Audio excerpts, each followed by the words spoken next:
I usually make sure you ain't slipping first. Right. My bad. You was working the muscle, them bipolars.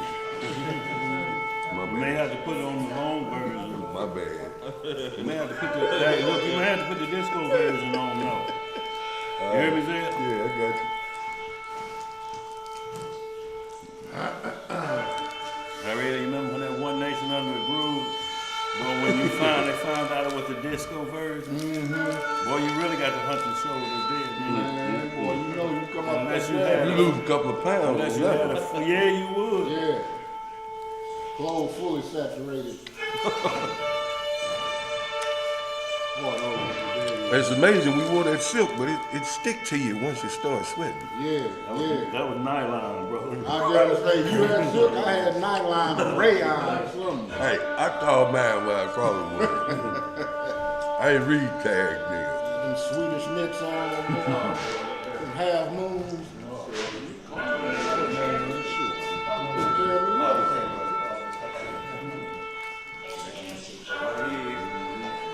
Yeah, do it like that, Zed. Be like that, you know. Joker had them shoes with the gator print. They wasn't real gator. Oh no, they wasn't, boy. Gator print. Yeah. Had a design. Man. You don't know nothing about that, Zed.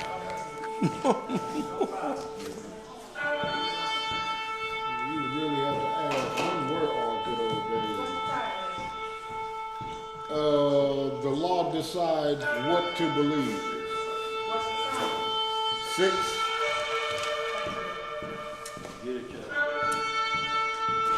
Damn, this is the wrong version.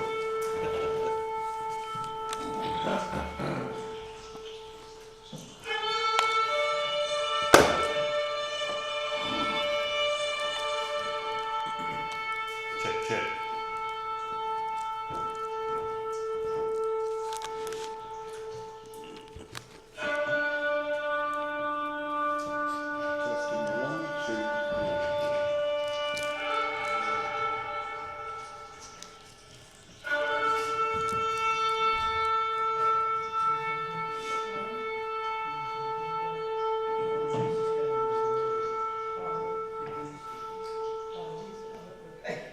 Shabbat shalom. Shabbat shalom to the worldwide family. Peaceful Sabbath, y'all, as we get about our Abba's business, y'all. We're going to hit a few things today. But before we get started, y'all, you know, we always want to send shouts out to our family that may be sick and shut in, you know, or to our family that's mending. That's right. Send shouts out to the house of Roddy Rod.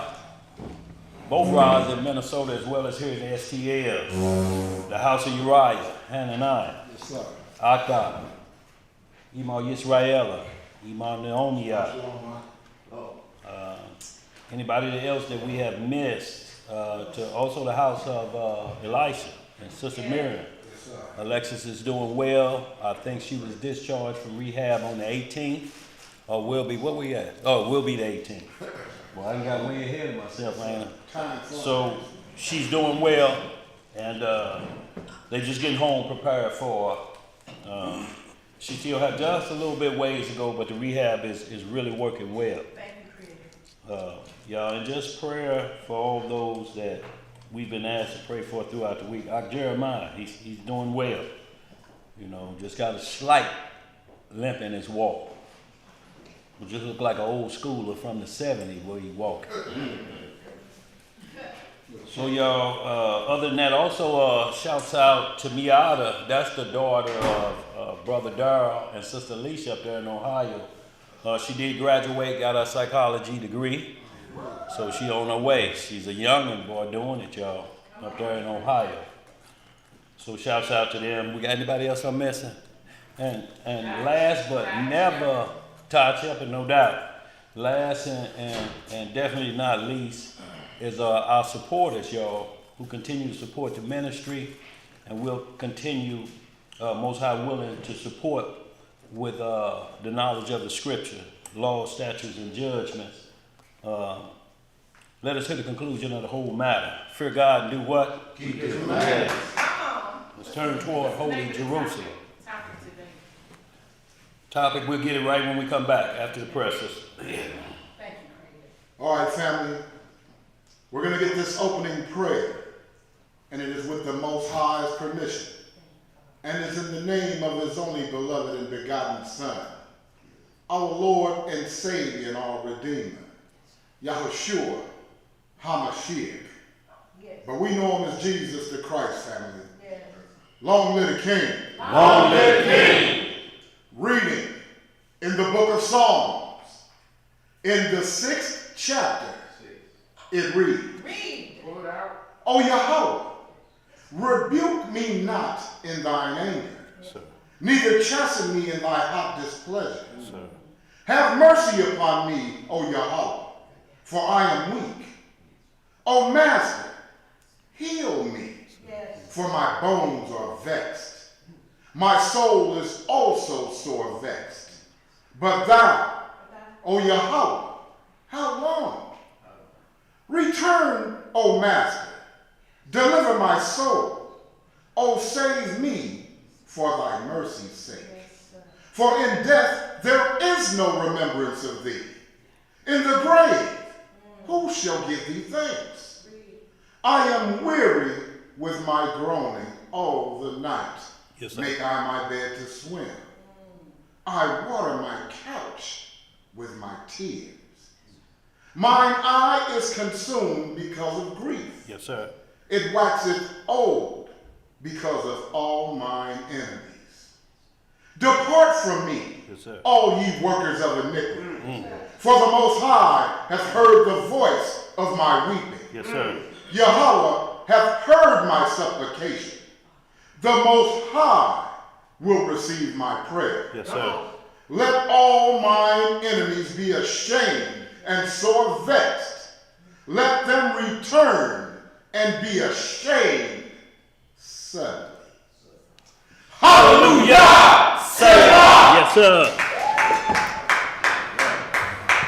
All praises once again to the Most High. Today's class, the law decides what to believe. Y'all, we'll hear a lot of things. You're right, bro. I'll repeat it again. Today's lesson, the law decides what to believe. Y'all, we can't have our own belief system.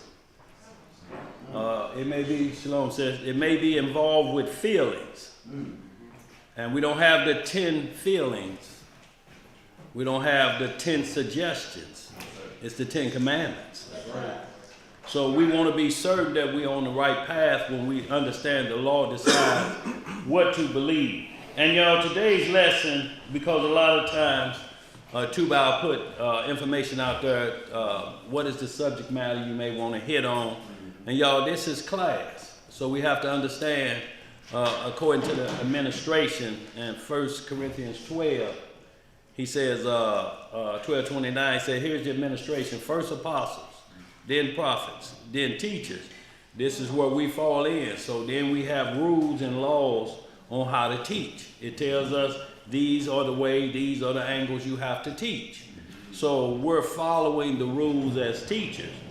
And according to the dispensation that we are in now, after the crucifixion and resurrection of our Messiah, Yahushua, locally known as Jesus Christ, he's the high priest after the order of Melchizedek. Yes, and that means he brings forth the law to every male, every female, every rich, every poor, every free, every bond, and every Jew and Gentile.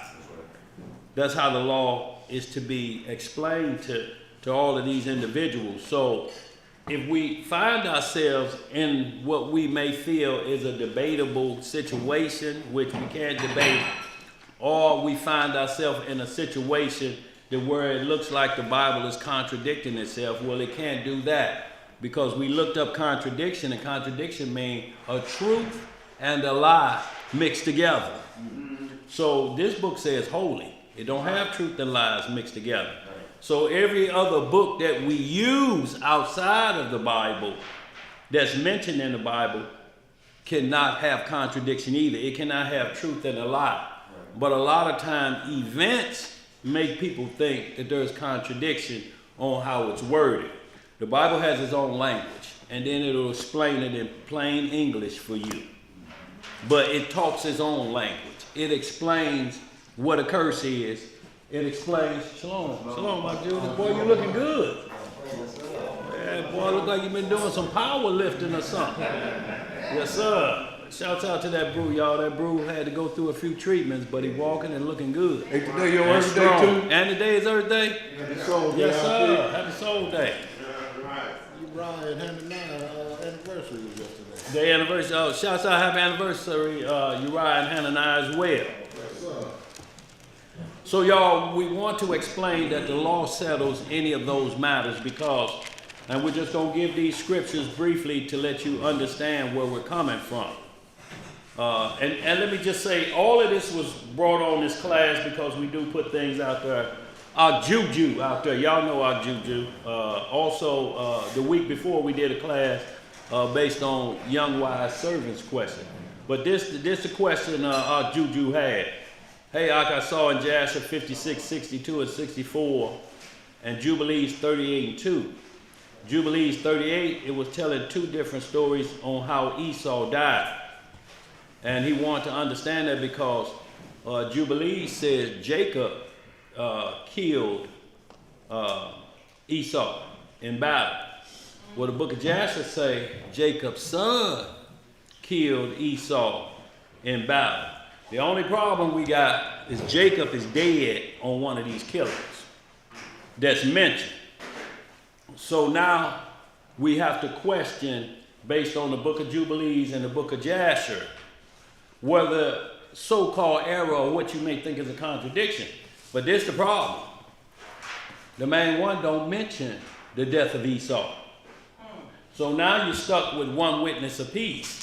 You got the witness of Jubilees and you got the witness of Jasher because the main book don't mention the death of Esau. So now we have to work our one witness program in Jasher and in Jubilees and gain a second witness. Because our main source don't speak of the topic of Esau. Not his death, but the death of his tribe later on. Unless the book of Obadiah was fulfilled at that time. And we know it was not fulfilled. So in the law, it tells us throughout the Bible, 2 Corinthians 13 and 1, write it down. Everything must be done with two witnesses. Deuteronomy 17 and 6, everything done with two witnesses. Matthew 18, 16, everything must be established with two witnesses. John 8, okay. 17 verse 6. Matthew 18 verse 16. John 8 verse 17. And Numbers 35 verse 30. If any event that you're reading about and it's outside these books and you're questioning, there's going to be that same situation within the Bible. There's deaths of men in here with two different accounts. So where do we go from here? Do we then get rid of the Bible or say it's contradicting itself? No, y'all. Once we get to this study, we're going to understand perfectly. Because there's a way to count and to know the years of Jacob and Esau when they died. The book of Jubilees is count in Jubilees. Yes, sir. So every time you see the count for when somebody died or when an event happened, it's going to name the number of the Jubilee week starting from Adam all the way up to that current event. Jubilees are counted in 50. And as we get further on, you're going to understand exactly what I'm talking about. Now, all three books do name how old Jacob was when he left his earth. All of the scripts say, and you count, Jacob lived what we would call 3 jubilees. Jubilees being 50. 3 times 50 is what? 150. Jacob died in all three of these books, Jasher, Jubilees, and the Bible, at 147 years. It says he died in the third week. Jubilee said that in the third weeks of years of his life. So it's saying each week is 50 years. So a week is a year. Like if any of y'all just got retired, or like Moses and myself recently, when you get the letter from Social Security, it tells you how long you've been working. It had me at 47 weeks. So at my age that I retired, I had worked 47 years. Straight that I'm paying taxes on. Y'all understand that they count it. So the count is still used in different situations. So every time we read Jubilees, y'all, it's an account of Jubilees. Y'all have to understand that. So everything is counted from 50. So you're saying, well, Jacob was 147, the Jubilee, 3 Jubilees is 150. But we're talking about when you round it up. Jacob was 147. 3 more years of that week would make him a full 150. But because he had already completed 4 weeks of that 7 weeks, the majority rule and makes it a whole, or how we say, man, we say you round it up to the next number. So that's what made Jacob 3 Jubilees of weeks. Now, the problem is, Genesis don't mention when Esau died. Jubilees don't mention the week of when he died. Jasher does, but he says it was at Jacob's funeral. So y'all, we got a lot of things we got to work through versus this seems to be a contradiction. There's no contradictions there. It's count and it's events that's taking place. You got to know, like this, book of Genesis. It's a summary. It lists all of the lost books combined in here, but it's in hundreds of years. Yes, Moses started in Genesis. Moses was born in the Exodus time. Moses starts in Genesis and he writes all of the first 5 books, y'all understand, in 40 days. So he's gathering all the lost books, but he can't just go word for word. That's where these books come in. And we start to get day-to-day events. The Bible is a summary. It holds all of the books. Like Enoch is mentioned in here. That's why we go to Enoch. So any lost book that we use, y'all, call lost book the Apocrypha, our main reason for allowing those books to stand is because of the law. If you find the law broken in any one of those books, we get rid of them. Because, let us hear the conclusion of the whole matter. It's Judgment Day. Judgment Day is based off of laws, not feelings. That's right. Obedience and disobedience to the law. That's what we have. The law is a light. It's our guide. Paul said the law is holy, good, and true, and we establish what's holy, not thought processes of our own. So y'all, when we get into this today, y'all gonna understand it perfectly, and we're gonna get 2 individuals that had 2 appear to be different deaths as well, Judas and King Saul, from 2 different writers. So y'all, we want to let you know that what we're going through, if it's in these books, it's in the Bible, but we have to play by 2 witnesses till our answer comes. You know, but as long as we stay by the rules, you will never ever find contradiction in this. And what I mean is law, truth and lie. A little leaven to do what? No. The law will prevent you from ever thinking that if you play by it. Because the law is the only thing that we have to go by. If you go to court and they say, we charge you with, we don't know. What happens after that? What the judge gonna do? You got to throw it out. It's a 2-witness system in this court system. Mm-hmm. 2 witnesses could have you put to death in this land. Right. 2 people saw you do this. Or you will say, this is what we got. We said you do it. And then you sign a confession. That's it. That's your 2 witnesses right there. So this nation ain't doing nothing different than what the Bible has. And everything must be done with 2 witnesses, what we just mentioned. And now let us read 2 Tim 3:16. And this will tell us how to play by the rules, so to speak, as well as Isaiah 28, when it said precept upon precept. That don't mean you get a tree here and a tree here where it said in the Bible, and they're 2 different aspects of what a tree is. They must paint the same subject matter. It must be talking about the same situation in a whole. All three books talks about Esau and Jacob. So y'all, we're going to get to Judas also, how Judas died in the Bible. It may seem what's called a contradiction, but there's no contradiction. There's no debating. There's only understanding how God say to study, Shabbat Shalom, Raphael, how to study his word and get the understanding that he's allowed us to have until we can see his face, and then he show us all mysteries. But you ain't going to see the mysteries and see his face in this corruptible flesh. It's impossible. These eyes of disrespect the Holy One, the Ancient of Days. So y'all, let's get it. 2 Tim 3:16.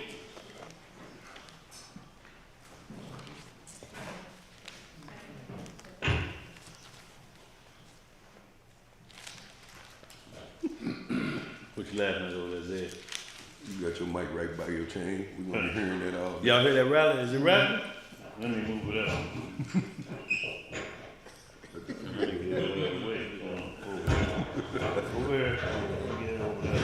You can turn it off while you're That's better right there. That's better, ain't it? Yeah, okay. Let's see how it works. Let's see how it works. Good. 2 Tim The 3:16. little fella be moving. All right, family. We're going to be reading. Yeah, you can hold that. Okay. Okay, I'll tell you what. Start at verse 9. All right, we're going to be reading in the book of 2 Timothy, chapter 3. We're going to start the reading in verse 9. And this is talking about the qualifications of a teacher. I'll tell you what, don't read 3 starting at 1. So because teacher is mentioned in there as well as did. So y'all, when we teaching y'all, we have to play by the rules so that we aren't labeled as false teachers. The law will prevent us because the law is our stopping point to keep us from going overboard and trying to bring up things of our own mind. Mm-hmm. You know, and people saying, oh, they think they know everything. No, we go by the law. Right. And if our discussion is surrounding the law, it will set both of us straight. Mm-hmm. See, because no matter what you're saying, you got to be a law-abiding citizen in this word. That's it. Let's get it. Reading in the book of 2 Timothy, chapter 3, starting the reading in verse 1. Yeah. This know also, that in the last days perilous times shall come. Uh-huh. For men shall be lovers of their own selves. What are they going to be? Lovers of their own selves. Covetous. Boasters. Proud. Blasphemers. Disobedient to parents. Uh-huh. Unthankful. Unholy. Without natural affection. Truce breakers. Uh-huh. False accusers. Incontinent. Fierce. Despisers of those that are good. Yes, sir. Traitors. Uh-oh. Heady. Uh-huh. High-minded. Lovers of pleasures more than lovers of Yahweh. Uh-huh. Having a form of godliness. Having what? A form of godliness. Uh-huh. But denying the power thereof. From such turn away. So we don't care what you look like or what you dressed up at. If your measuring stick is not the law, because I don't care what version you using, and there's many versions of jubilees. The oldest version is the Ethiopic Coptic version, and it was gathered together from the fragments of the Dead Sea Scrolls. So we know that that version lines up with the same version we have today. And when we talk about the Bible, do you have the right version? We don't care what version you use. If Exodus 20 changes, that's not a good version. Exodus 20 is the commandments, and they start off. You should love the Lord your God with all your heart, with all your might, with all your soul. I don't care what version you get, NIV, NJV, the Cephas Bible. If Exodus 20 changes in any one of those, that's not a good version of the Bible. So you don't get mixed up in language going from Hebrew to Aramaic to Greek to New King's English See, now, because we got our older generation don't like to read the Old Testament because of the thous, the yous, the these. They want you to get the clean English where it say he, them, we. Because it's better understood for them. But Exodus 20 ain't going to change. Murder is what it was in the beginning, and murder it is when it's at the ending. It's the same law. It's just a different high priest. So the discussion we're going to do today is under the priesthood of Melchizedek, because Adam was the first Melchizedek priest on earth, and it ran all the way to the wilderness. So what we're discussing about Esau and Jacob is under the Melchizedek order. We didn't get Aaron until the wilderness. Both Jacob and Esau was dead when we got to the wilderness. So they never experienced Aaron. So what we'll be discussing today is from the Melchizedek priesthood, who Christ is the king of. Y'all understand that makes sense? Yep. Okay, keep reading, bro. Verse 6. Yeah. For of this sort are they which creep into houses and lead captive silly women laden with sins, led away with diverse lusts. So they like to dictate it how they want you to believe it. And they'll get into some women, they'll hurry up and challenge a woman, you know, that ain't had an individual companion in a while. And tell her things like she must have a husband or you can't get in the kingdom. Right. And they'll fall for polygamy. Because that lust and desire is just to be with a man. If I got to share you with 5 others, I really don't care. My desire is just to get in on it. Well, that could be problems for a woman. Because you're going to be looking for him to be at full strength every time he come to you. And he may not be at full strength when it's your turn. So those divers lusts could come back and harm you. Let's get some more. Verse 7. Yeah. Ever learning and never able to come to the knowledge of the truth. So no matter what you're doing, if your focus is on contradiction, that's truth and a lie. You'll never come to the understanding of truth. Truth is absolute. That's right. Truth don't need no help. Truth is, this is what time it happened, this is who was involved, and this is the outcome. That's the truth of the matter. The truth of the matter is we can name everybody who's sitting in here. That's the truth. If anybody said anybody else, if they say Moses was robbing a bank at this time, we could say that's not the truth. The truth is he was down here. Y'all understand what I'm saying? Read a little bit more, bro. Verse 8. Yeah. Now as Jannes and Jambres withstood Moses, so do these also resist the truth. Men of corrupt minds. What kind of mind? Corrupt minds. Reprobate concerning the faith. See, we'll run into individuals like that dressed up like they from God. But they have corrupt minds. Reprobate minds try to make you think the Bible has truth and lie in it. It's called Holy Bible. It can't have contradictions in it. You just don't understand because you don't play by the rules. 2 witnesses. Let's read some more. Verse 9. Yeah. But they shall proceed no further, for their folly shall be manifest unto all men, as theirs also was. But thou hast fully known my doctrine, manner of life, purpose, faith, long-suffering, charity, patience. See, you got to have all of this when you're dealing with this word, because he's not going to answer how you want him to answer in the time that you want him to answer. It's patience. It's long-suffering. You may not find it. Look, we know where it says Noah's Ark is at, but we got a problem with the Turkish government. Don't want us to go up there and verify it. But it will be revealed in its time that Noah's Ark is there, because it's enough proof out there now, but the Turkish government say, we Muslims. Y'all go up there and find that, then we got to get rid of our book. Right. Because this is what God tells us to do the God check. Hold on, y'all. I'm just holding you at. Just give them the God check, if you will. Nat Turner, Isaiah 41:21. Oh, yeah. And this is who is the Most High. If you can do this, then you God. Y'all, it's simple as that, y'all. If there's another book out there that can do this, the Quran, the Mail Netta, Joseph Smith book, the Mormon book, if they can do this, this is what the Most High puts on the line. He say, I challenge all of them to this, even the devil himself. Come on. Hold that 2:10, y'all. We just go into this Isaiah 41, yeah. And we'll start about that. You can start about Get right to it. 21. 21. Go ahead. Yeah. All right, Isaiah chapter 41, verse 21. Produce your cause, saith the Lord. So whatever you talking about, produce it. Lay it on the table. Go ahead. Come on. Produce your cause, saith the Lord. Bring forth your strong reason, saith the King of Jacob. Said the king of who? Jacob. Let them bring them forth and show us what shall happen. Let them show the former things what they be. So let us go into the past. If you got, go ahead.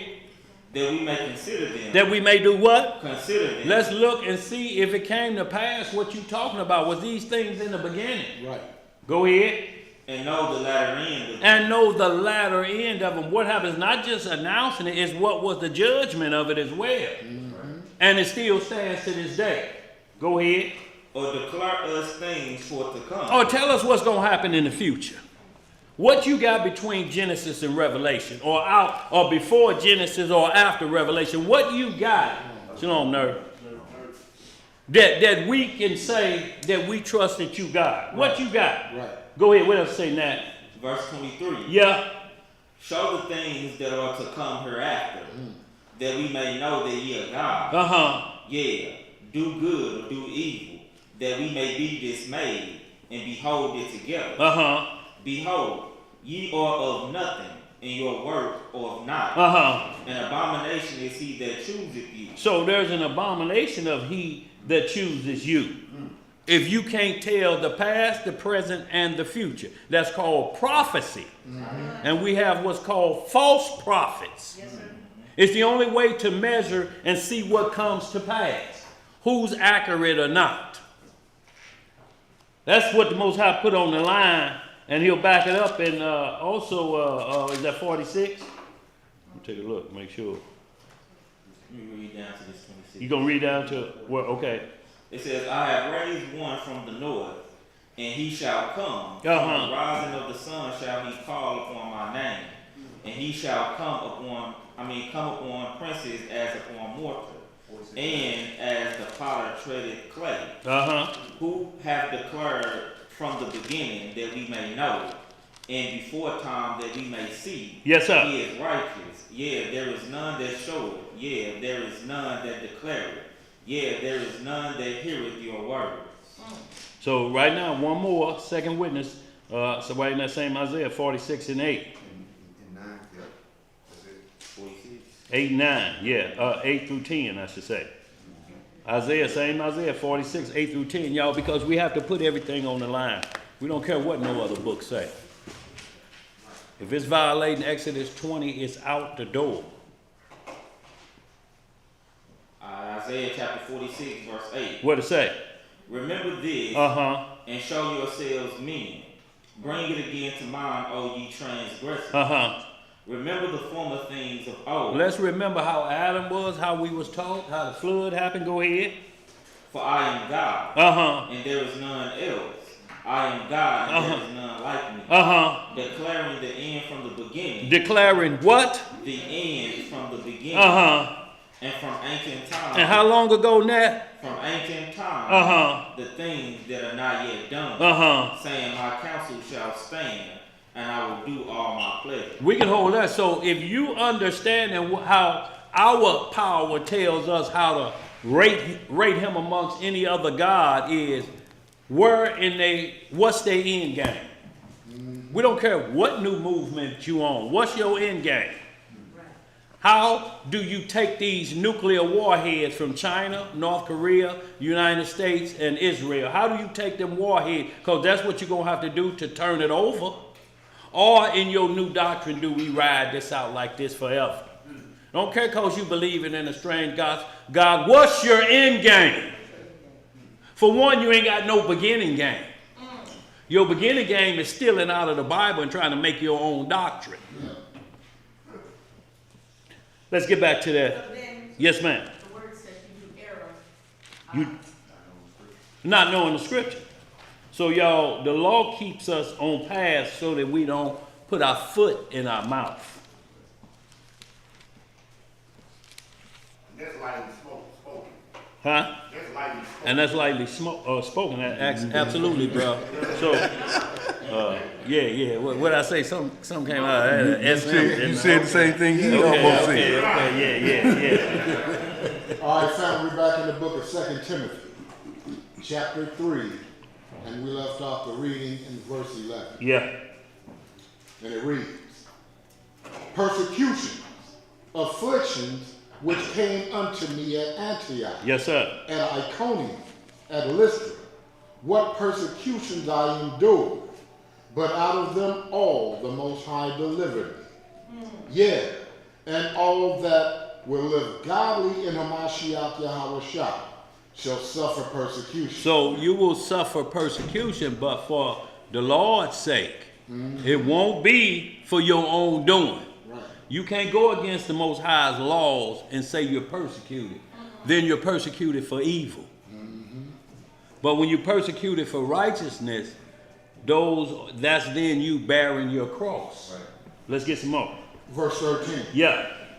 But evil men and seducers shall wax worse and worse, deceiving and being deceived. Always in the Bible, but they got their own doctrine, but they always wandering back to debate about the Bible. Debate with them other ones out there who don't believe the Bible.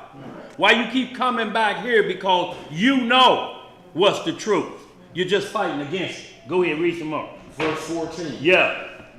But continue thou in the things which thou hast learned, and hast been assured of, knowing of whom thou hast learned them, and that from a child thou hast known the Holy Scriptures, which are able to make thee wise unto salvation through faith which is in Hamashiach Yahushua. That's where your faith better be. Go ahead.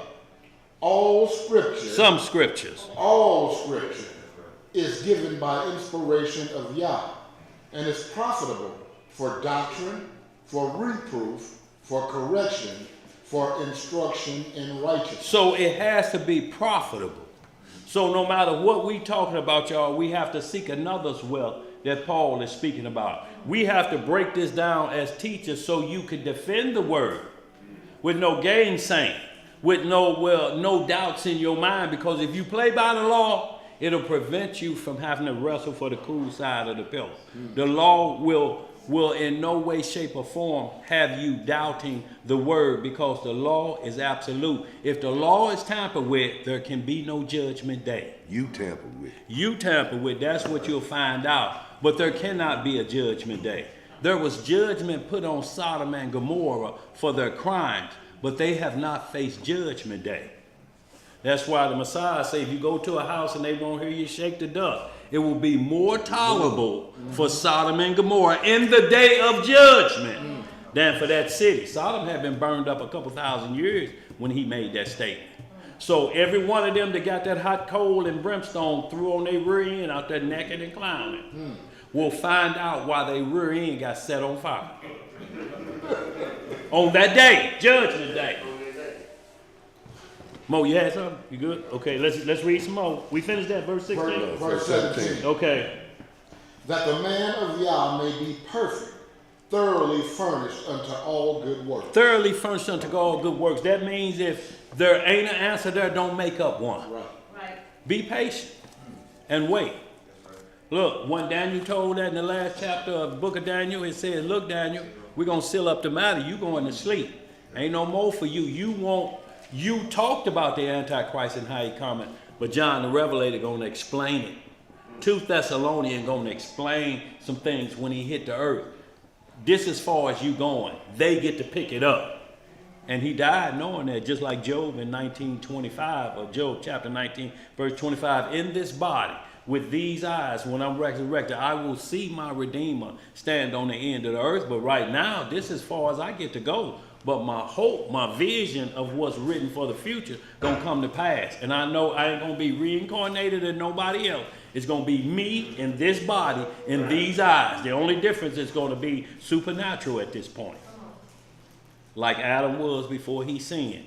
Then I'll get to lay eyes on the Messiah, because it'll be in that pureness we just talked about. So y'all, we hope that sets our groundwork for what we're about to explain. Let me read a Go ahead, quick set of witness. Yes, Romans sir. chapter 15, verse 4. Yeah, For whatsoever things are written aforetime were written for our learning, yeah. that we through patience and comfort of the scriptures, We through what's there? patience and comfort of the scriptures, might have hope. Now the Yahweh of patience and consolation grants you to be like-minded one toward another, according to Christ Yahweh Shai. Yes, sir. You in that Romans? Yep. Go- 15, Romans go- 15. Now do the opposite of that. That was Romans 15, 4. 4 and 5. Now do the opposite of that. Do Romans 4, 15. This is how important the law is and judgment day. Do the flip of that. Because something very important in here what Paul say concerning if there's no law. Romans chapter 4, 15. verse 15. Just flip it around. You have Romans 15 and 4. Now this is going to explain the law in Romans 4, 15. Go ahead. What does it say there? You may have bagged it up 3 of it. That's good. I'm going to go to 13. Okay. For the promise that should be the heir of the world was not Abraham or his seed through the law, but through the righteousness of faith. So the righteousness of faith, because Christ is the law of faith. It's a law to follow Christ. Yes, sir.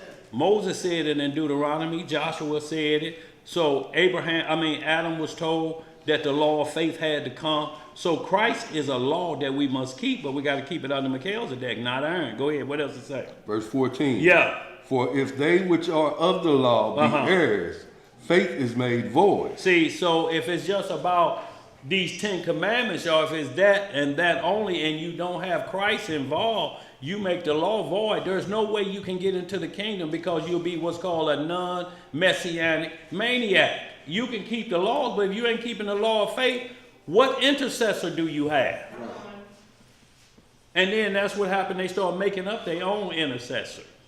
Go ahead. What else to say? And the promise made of none effect. And that makes what was told Abraham of none effect, because Abraham was before Mount Sinai. Go ahead. Because the law worketh wrath. For where no law is, there is no transgression. So if you don't have a law, you can't say nobody's sinning. Sin is what? If there's no law, there's no sin. And if there's no law, there's no judgment day. And that's what these doctrines do. They try to get a judgment day free doctrine.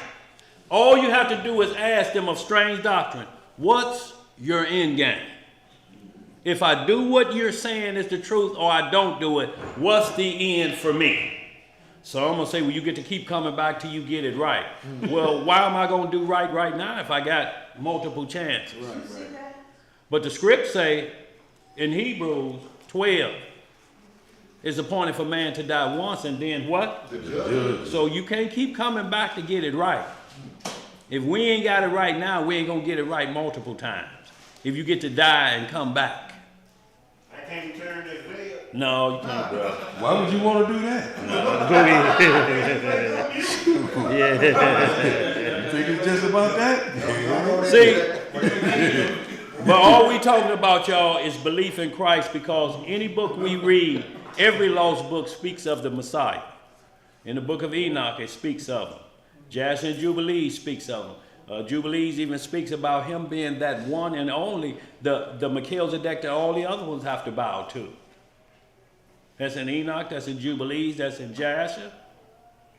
It explains who will hold that scepter as the high priest of the order of Melchizedek. Abraham was a Melchizedek priest. Shem was a high priest, but the high priest of all of them is the Messiah of Melchizedek. Oh, they may be downstairs. They downstairs. They doing a little work down there. It ain't disturbing y'all too bad, is it? Y'all know? Can y'all hear us? It don't sound like no ratchet rap music do it. It don't sound like Nasty Red do it. Okay, so we'll tolerate that little noise. Yeah, we'll talk louder. Can y'all hear us better than that? Let's roll. So let's get right back to it, y'all. 2 Peter. 2 Peter, chapter 1, verse 20 and 21. Because what we establishing is we got to make sure we don't give our own interpretation. The law say if you don't have 2 witnesses, hold fast till you get another. That'll keep you out of debate. That'll keep you out of agreeing to disagree. That's right. Then how can 2 walk together unless they what? Agree. Where's that coming from? No, I understand it. Turn up. See if you can check that, bro. No, it got a little bit louder. See if you can see that, man, and see where they at on their volume. Tell them to kind of kill that volume a little bit. Oh, still like that. It looked like that became somebody's jam. That's my jam. Turn that up. And they cooking too. And then you got a prayer request in the chat. Got Brother Ruben in the chat. He says, I want to ask the assembly to lift up a brother Tim and his family in prayer that lost his son the other day. Oh, that's horrible. Praying for that Yes, Ruben, we understand it, bro, when a child go before the parents. It's rough, y'all, but it ain't nothing new in the Bible. Adam's son died before he did, Abel. The Messiah died before his parents, the Almighty. Didn't he? Died before his earthly parents. So it ain't nothing outside of the scope. It's just sometimes things break away from the natural order. But it ain't nothing new, y'all. Y'all know what I'm saying? that's right. Let's get that 2 Peter, y'all.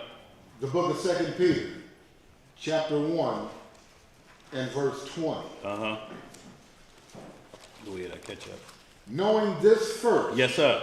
that no prophecy of the scriptures is of any private interpretation. Let's get that straight. It said, know this first before we get started. 2 Peter, chapter 1. We'll wait on you. That no private interpretation. You can't have your own. Well, I feel what it's saying to me is. We don't do your feelings. Yeah. Well, I believe it's saying Saying right there. I believe. Yes. And see, as long as you start without the rules, 2 witnesses, there's always going to turn into a debate or a stalemate. Well, wait a minute, Daniel. I think. Yeah. See that? Well, and then I say, well, what if your aunt Right. had testes, she'd be what? Your uncle. Hey, look here, so we can't play that game. Verse 21. Yeah. For the prophecy came not in old time by the will of man, but holy men of Yah spake as they were moved by the Holy Ghost. How did they speak? As they were moved by the Holy Ghost. So we can't get into wars with people saying, how we know who wrote the Bible? Okay, we can talk about who was inspired to write the Bible. Because you ain't got nobody in charge right now to get no information. What Hebrew you know right now can show you, and I'm telling you, I have the correct version. I've made copies of that. We've had people already try that. Right. You know what the only thing they changing is Lord and Master. But guess what they ain't changed? What's in their new version? Exodus 20 is still the same. The law is still the same. So what are you trying to convince me if I say this word different? Shalom, Aglio.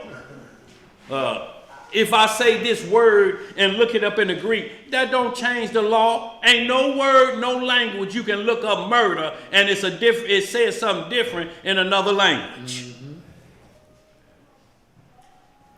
Murder and self-defense are both killings, but one is done maliciously. The other one is done to save your own life. There are 2 different types of killing. When it says thou shalt not kill, it means illegally. You cannot kill illegally. But if somebody run up in your house for these letter of the law individuals and they say, I'm going to kill you, I just broke in your house and I'm finna rape your wife and daughters. Please don't do it. I can't kill. Be gentle. Be gentle with them with the cover still like this. Be gentle with them. I can't kill. Believe it if you want to. See, that's why we can't go by the letter of the law. Because if we went by the letter of the law in this land, if it says 55 on the highway, if you do 54 or 56, you breaking the law. What you got, Mo?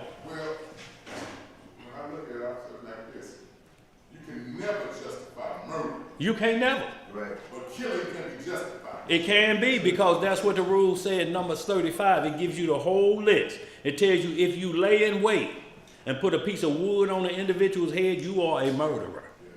It said if somebody come up against you to take your life and you take their life, then it's justified. It's still a killing, and it shouldn't be, because that's still going to torment you, that you had to do that. It ain't going to be easy. You ain't going to be able to brag about it.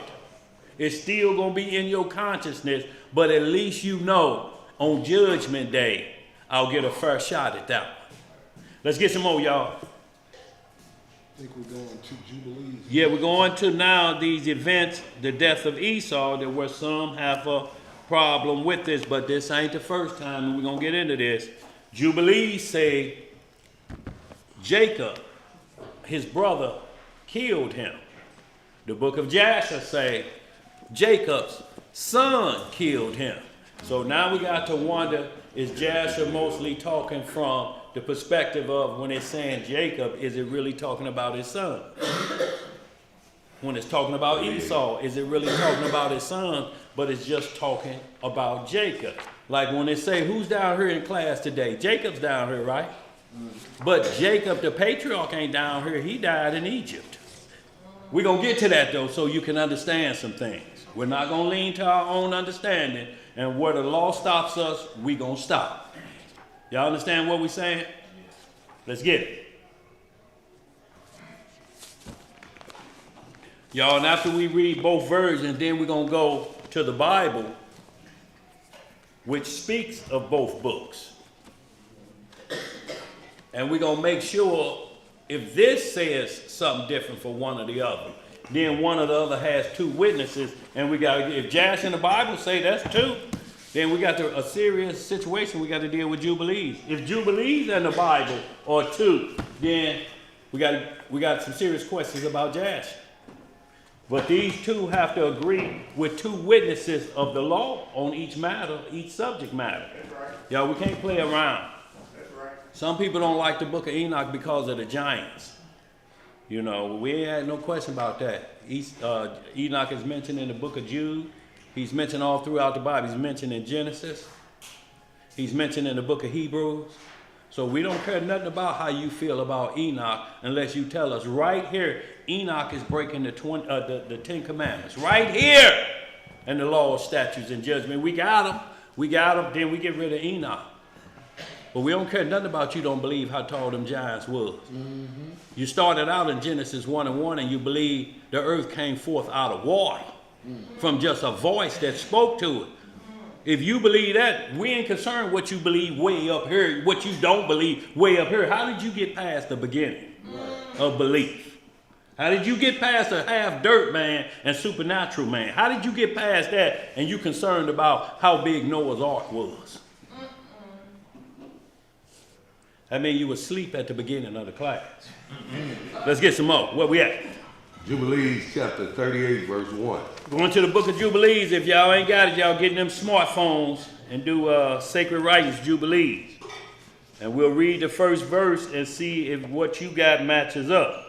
If not, we got a couple separate books up here we get to you because we like to read together. We have to read together so everybody's on the same page. You have to seek another's wealth.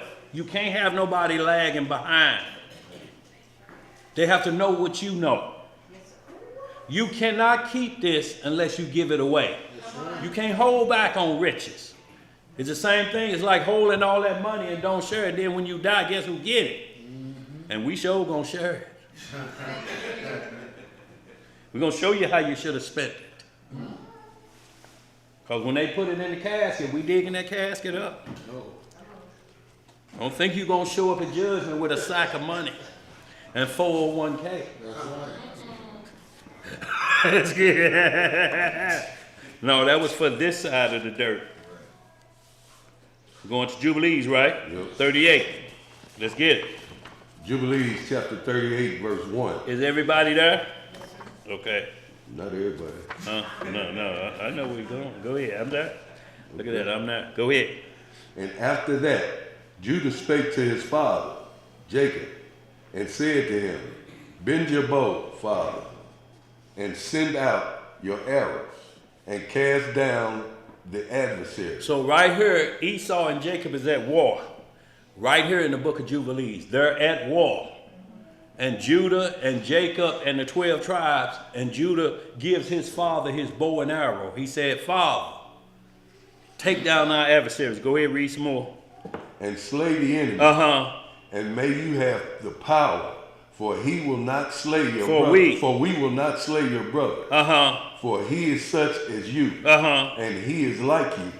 Let us give him this honor. Then Jacob bent his bow and sent out the arrow, and struck his brother Esau on his right breast, and slew him. And did what? And slew him. And again he sent out an arrow, and struck Adaron and Aramean on the left breast, and drove him backwards and slew him. And then the sons of Jacob went out, and they and their servants divided themselves into companies on the four sides of the tower. And Judah went out in the front, and Naphtali and Gad with him, the 50 servants with him on the south side of the tower.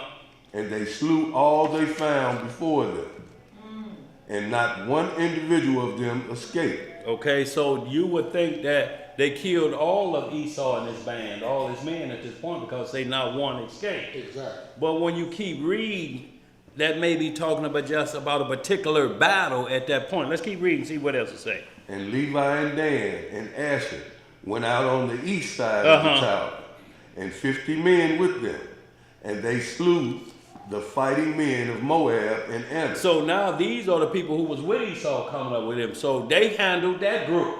So when you see all, it's not all yet. Right. We got to keep reading. Go ahead. And Reuben and Issachar and Zebulun went out on the north side of the tower, and 50 men with them, and they slew the fighting men of the Philistines. And Simeon and Benjamin and Enoch, Reuben's son, went out on the west side of the tower, and 50 men with them, and they slew of Edom and of Hortes 400 men. Stout warriors. What kind of warriors? Stout warriors. That means they some scrappers, y'all. Big shoulders. Husky, you know, ready to fight kind. The kind you say, if I meet him in a bar, I'm gonna need a pistol. Go in. And 600 fled, and 4 of the sons of Esau fled with them, and they left their father laying slain. So these are more Edomites being slain, but we read up a bit that all of them had been gone. So y'all, it's just naming different parts of what's going on in the war. Right. Groups are being took out. It's like companies being taken out. You know, when you fight in the war, company 465 got took out, but companies 6, 7, and 8 is still there. Shalom, man. Come on, you look for anybody, bro? I just want to use that. Oh, okay, go ahead, bro. Come on, walk behind that one table. Yeah, behind that camera, if you will. Go ahead. Go ahead, bro. Where was it? Oh. 4 sons of Esau. No, right, the whole right. Reuben's son went out on the west side. That's where you was at. Oh, okay, yeah. You had to go old school. Had to keep your finger on there. Yeah, put some chewing gum on your finger. Go ahead. And left their father laying slain. And as he had fallen on the hill, which is Aduram, right? And the sons of Jacob pursued after them to the mountains of Seir. And Jacob buried his brother on the hill, which is Aduram. And he returned to his house. And the sons of Jacob pressed hard on the sons of Esau in the mountains of Seir. So now we got them all dead before, and we still pursuing. Right. So when you see slain all, sometimes it don't mean slain all. Right. We have to keep reading. But if you stop because you think you see something as a contradiction, you don't keep reading. The Bible don't write from your perspective. Like Genesis 1 is explained in Genesis 2. So you don't think it's 2 creations. Genesis 1 and then Genesis 5 settled the matter because it runs the genealogy then, and they were called Adam. Ain't no 2 sets of Adam and Eve nowhere. It breaks it down. Genesis 4 say, Adam knew Eve and she conceived and bare who? Cain. It's simple. It's that, y'all, you can't fight against what's right in your faith and all the other writings. None of the other writings mention another people on this earth that has God's commandments, and there have been no judgment day. There's no judgment day for them in the end. So we can't take endless genealogy is all I'm saying. Whatever you got on that subject, it must have an end of its genealogy, whether it got cut off or it's at judgment day to see if that nation gets to go further into everlasting. Y'all understand what I'm saying? Let's get some more.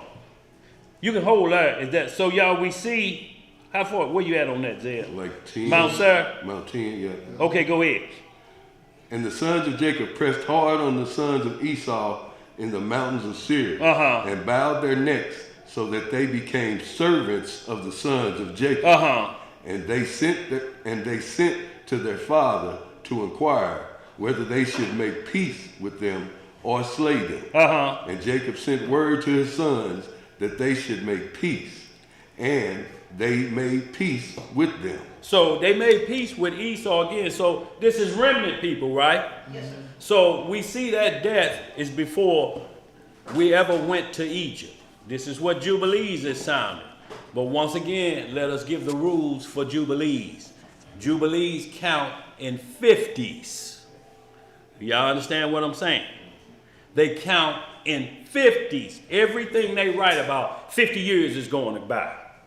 If they write again about something and 50 years have passed, they start with the 51st year of the time span. And they count from that perspective. The other books count day to day or year to year. Like Genesis just will say flat out, he was 147 when Jacob died. Jasher and Jubilees, all three books agree he was 147. Jubilees just count different from Jasher and Genesis, but they still wind up being the same thing. So you have to be careful of the count in Jubilees because it's in 50s. There's a law for us. Jubilees mean 50 weeks or 7 weeks in 1 day. Or you understand what I'm saying? Or 50 years. It counts like that. So everything in Jubilees, when you read it, keep the count in your mind. Because you got to work your worksheet. It's like algebra. Algebra is just not like basic multiplications. You got to have a worksheet with algebra. Regular multiplication, if you're struggling in that, is called basic math or troubleshooting. They'll have basic math in there. Algebra goes to another level and needs a worksheet. Y'all understand what I'm saying? Yeah. To figure it out. You finish that out through 14. Go ahead, finish it on out, Zed. Finish it on out. Yeah. 14. Yeah. And Jacob sent word to his sons that they should make peace. And they made peace with them and placed the yoke of servitude on them. So that they always paid tribute to Jacob and to his sons. And they continued to pay tribute to Jacob until the day that he went down into Egypt. So right here, we see that they got Esau dead before Jacob went into Egypt. Right. So y'all keep that in mind, how they're writing this. It said Esau is servitude. Shalom, y'all. So at this point, y'all have to understand what is writing right now. Either the book of Obadiah is fulfilled right here. Amos 9 is filled right here. Y'all understand what I'm saying? Because if Esau is under servitude, then Jacob Hill is on Esau. And it says the ending of Esau is the beginning of who? We got to make sure that this ain't the book of Obadiah fulfilled. Or the end of Esau ain't happened yet. Or there's going to be a problem with Esau rebounding and got control of the world right now. So that's why we went to the Lord. Past, present, and future. That's right. It's past, present, and future for Esau. We just got to get everything lined up. So you can hold Isaiah. Now you want to read 14 too. Okay, go ahead. What 14 And the sons of Edom have not gotten rid of the yoke of servitude which the 12 sons of Jacob had imposed on them until this day. So if we said until this day, then that means we're ruling over who's in charge right now. Too bad you got any nuclear warheads hidden anywhere. No, Nat Turner, you got some Black Hawk helicopters hiding in your backyard we don't know about. Can you take Ukraine and Russia there? I don't know. After this soup, I might be able to bomb What you Turkey. say, boy? Put back on that dedication suit, they may be in trouble, Hazel. We're going to take the north flank. Yes. So y'all understand where we at right now. So let's read the account. I tell you what, before we do this, let me see, 46. Okay, we're going to hold 40. Okay, we're going to hold 46 of the Jubilees. We're coming back to chapter 46 of Jubilees. 45, I'm sorry, 45 of Jubilees. We're going to come back to that, y'all, after we read the account of how Esau died in the book of Jasher. So we're going to Jasher 56 chapter. Everybody pausing, man. Y'all gotta be patient with us. Downstairs, it was just like Moses. I went down there and told him to turn it down. Told him I left, he turned it right back up. Right back up. What, any doors over there open? No, I'm gonna go. No, look over there because it sounds coming through the vent. Yeah, it comes. Okay, well, we can put something up there, y'all. We have to put something up there. Just, yeah. See if you can hear it over there. If not, we'll just block that vent off, y'all. But it ain't disturbing me too bad. Yeah, we can deal with it. If they start getting into some cussing and hollering. Just don't start singing the Isley, bro. Yeah. It's coming from the vent. Okay, so if we get a chance, you get a chair, we'll just put something up there to block it. Too bad I got a little tape. I wouldn't advise. No, we'll take it right back down. Oh, no, cover no messes vents, with the period. airflow. Okay, well, we ain't gonna, no, he say don't even mess with that. Oh, okay. Unless we put a flapper over it, don't mess all the way down, not even It's a gonna flap. be making more noise than the music. Okay, okay, what you say gonna muffle it, huh, Zed? Well, y'all, we can tolerate that a little bit. They just down there cooking and y'all know how it is. You need that good music to do some cooking. Sister Karen said, you up there, it's back there, it's distracting back there. What's distracting? Who is it that y'all can't hear me? I mean, is it strong enough that it's overpowering us? Huh? No, listen what I'm saying. It's what you hear over there overpowering what we're saying on these mics. Look, everything we said, have you not picked up on what we're saying about Esau dying? It keeps interrupting, yeah. Okay, well, tune that ear into this. You have to be like you are in the wilderness. There's things going on all around us, but you have to just stay focused. Just tunnel in on this. If your eye's single, then we're going to get this. But if you got double eyes, your one ear going to be listening over there and one ear. So there's people behind you, they cool, so they further back. So y'all, let's get it. Y'all can hear us, can't you? Okay, let's roll. Jasher chapter 56. And now we're going to read the death of Esau in the book of Jasher. And do we need to get right to it? Okay, y'all. So start verse 1 and then we're going to jump down. Yeah. The book of Jasher, chapter 56, verse 1. Verse what? Verse 1. Yeah. And Jacob lived in the land of Egypt 17 years. And the days of Jacob and the years of his life were 147 years. So we see it tells of the death of Jacob. He was 147. And he lived 17 years down in Egypt. This is what y'all want you to understand. When Jacob and the 12 tribes went to Egypt, he lived there for 17 years. Okay. Just throw it up. Oh, yeah. Well, that's good. Yes, sir. Boy, that fixed that real quick, didn't it? Thank you, mister. Boy, that's old school right there. Yeah, yes, sir. Yes, sir. Yes, sir. Look. See, mister say, wait a minute. This shovel ain't no snow in here. This shovel must be meant for something else. Oh, close the vent. Go ahead. Let's read some more, y'all. Let's get it. Verse 2. Go ahead. At that time, Jacob was attacked with that sickness. What was he attacked with? With that sickness. Of which he died. And he sent and called for his son Joseph in Egypt. From Egypt. And his son Joseph came from Egypt, and Joseph came to his father. So Jacob is in Egypt. He's on his deathbed. 17 years after going into Egypt, he on his deathbed. Right? So we see that he's calling his sons. Now, hold that, and we're going to get to the book of Genesis and see if it matches up. Okay. Go to Genesis 49. Y'all hold this saying this, y'all, because we have to line this up and see where our witnesses are at. Genesis 49.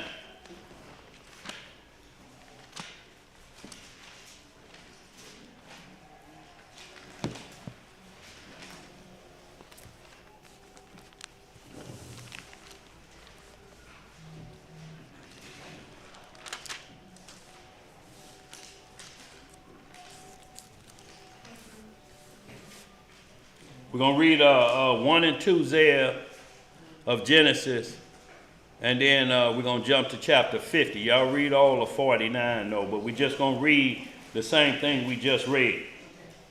And then we're going to read because we have to read his age.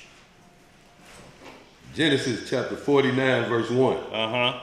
And Jacob called unto his sons and said, Gather yourselves together, that I may tell you that which shall befall you, in the last days. Uh-huh. Gather yourselves together and hear, ye sons of Jacob, and hearken unto Israel your father. So we see right here, this matching up with Jasher, that Jacob got him surrounding his bed. Right? Okay, let's hit 50 and 1. Genesis chapter 50, verse 1. Uh-huh. And Joseph fell upon his father's face, and wept upon him. What'd he do? And wept upon him, and kissed him. And Joseph commanded his servants, the physicians, to embalm his father. And the physicians embalmed Israel. And 40 days were fulfilled for him. For so are fulfilled the days of those which are embalmed. And the Egyptian mourned for him 70 days. And when the days of his mourning were past, Joseph spake unto the house of Pharaoh, saying, If now I have found grace in your eyes, speak, I pray you, in the ears of Pharaoh, saying, My father made me swear, saying, Lo, I die in my grave which I have digged for me in the land of Canaan. Hold it right there. So we're going to hold that.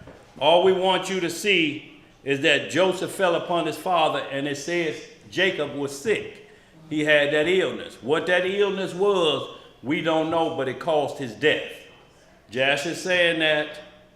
Genesis is saying that. And when we talk about his total years when he was in there, both books say Jacob went down to Egypt, and he was there for 17 years, right? Okay, so all three books, Jubilees, Jasher, and the Bible, say Esau and Jacob was at Isaac, their father's funeral, and both of them were 120. No, I'm sorry. Yeah, both of them was 120, because Isaac was 180 when he died. He was 60 when he birthed them. So 180 minus 60 give you what? What? Y'all? I guess some of y'all had that math we had. 120. Okay.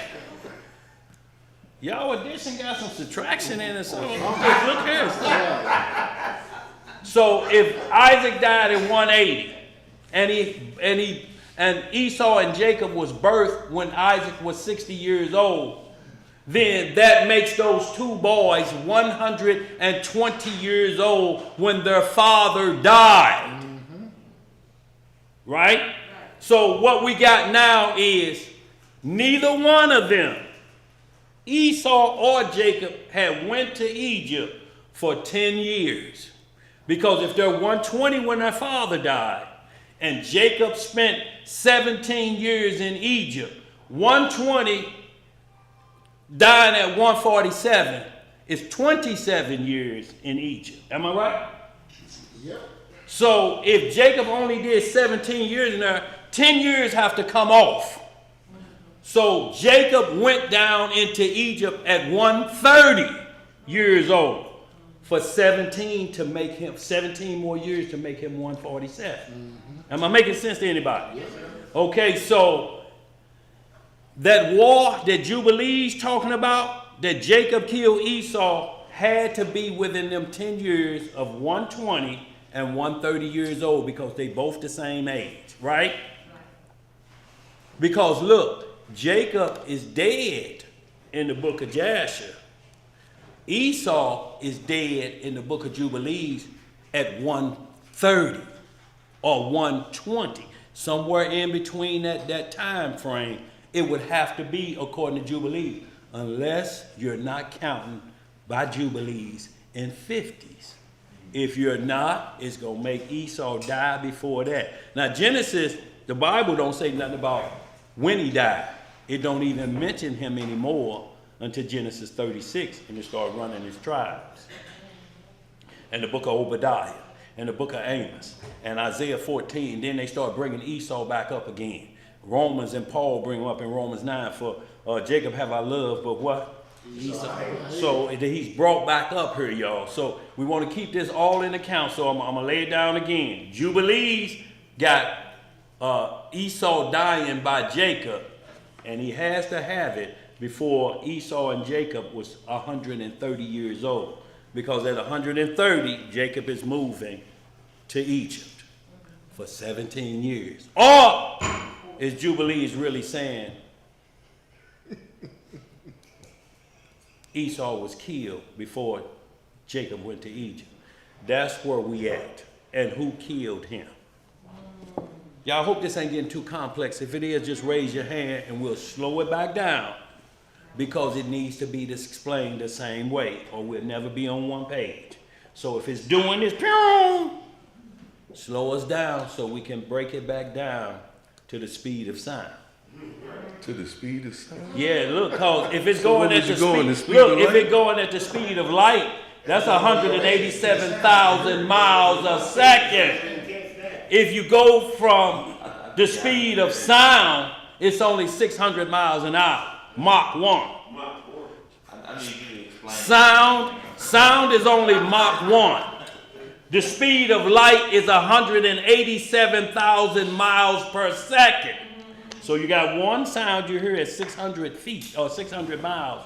One, you don't get to it, and it says light, until you reach 187,000 miles per second is the speed of light.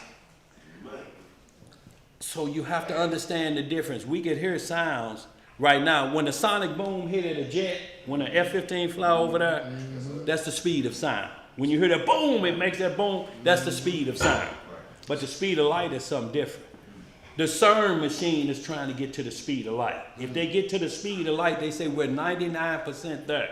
If we get to the speed of light, then that portal will open. And then we can send the dark side in, what we've been waiting to try to do. We can get the Antichrist back in here.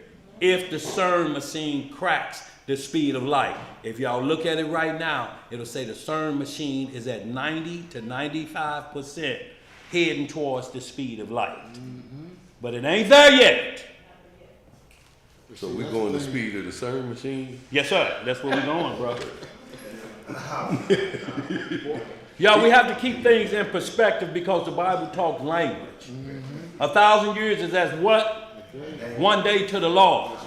And 1,000 years for us is only one day to the Lord. So we want to keep our perspective. Where we at? We're going back to Jasher 56. Yeah, we're going back to Jasher 56. All we wanted to show in Jasher 50 was Jacob dying and is lining up. Now we get back to 56. Did we finish that? You wanted to jump down, didn't you? No, we finished that, didn't we, technically? No, we're going to get to the wall. Yeah, we went to 3. We went to 3 and then we went into Genesis. Okay, so now we're getting to the funeral. And you said it was 50, 56, 56? and we'll start at, 62? huh? No, I want to start when we know his father died and the funeral is getting here. And we want Esau to be in the picture. Okay, let's Verse start at 60. 45. 45. 56 and 45. I'll tell you what, 44. Yeah. Yeah, so this is the funeral of Jacob. And he's 147 at this time. Now remember, this is Book of Jasher. Jubilees had him dying before he got to Egypt. So it appears that way. Jasher 56 and 44. Let's get it. The book of Jasher, chapter 56, verse 44. What it say? And all these kings beheld Jacob's bride, and behold, Joseph's crown was on it. So a buyer is a coffin. So all the kings is looking at Jacob's coffin. Go ahead. And they also put their crowns on the buyer, and encircled it with crowns. Right. And all these kings made a great and heavy mourning in that place with the sons of Jacob and Egypt over Jacob. Right. For all the kings of Canaan knew the valor of Jacob and his sons. And the report reached Esau. Who the saying, report reached? The report reached Esau. Now saying, remember, Jubilees had Esau dead before Jacob died. Right. Let's read some more.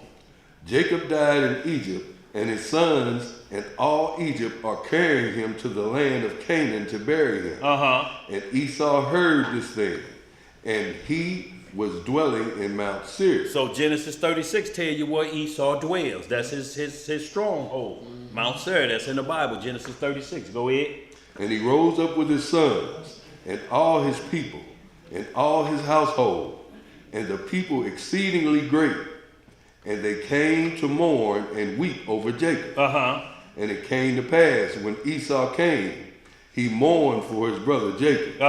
And all Egypt and all Canaan rose up again and mourned a great mourning with Esau over Jacob in that place. And Joseph and his brothers brought their father Jacob from that place, and they went to Hebron to bury Jacob in the cave by his father. So Abraham bought a burial plot for his children. Yeah. So at this point, we're in Egypt, so they're taking Jacob back to the land of Hebron, to Canaan, to bury him in the same mausoleum as Abraham is buried. Sarah, his mother, is buried there. Rebecca is buried there. The only reason Rachel ain't buried there is Rachel died on the way that they were going to Egypt. And they had to bury her, and there's a mausoleum for her on the side of the road to the stopping point. She died on the way. So they couldn't just keep a dead body with them. So this is them carrying Jacob after 40 days, but he's embalmed. Right. Rachel wasn't embalmed. Your guts will start stinking, they'll blow up. You know what no embalming will do. Go ahead. And they came to Kirjath Arba, to the cave. And as they came, Esau stood with his sons against Joseph and his brothers as a hindrance in the cave, saying, Jacob will not be buried therein, for it belongs to us, to our father. So Esau said, no, that's mine for me and my children, not for you. So he's basically saying the covenant is Abraham, Isaac, and Esau. That's what he's saying at this point.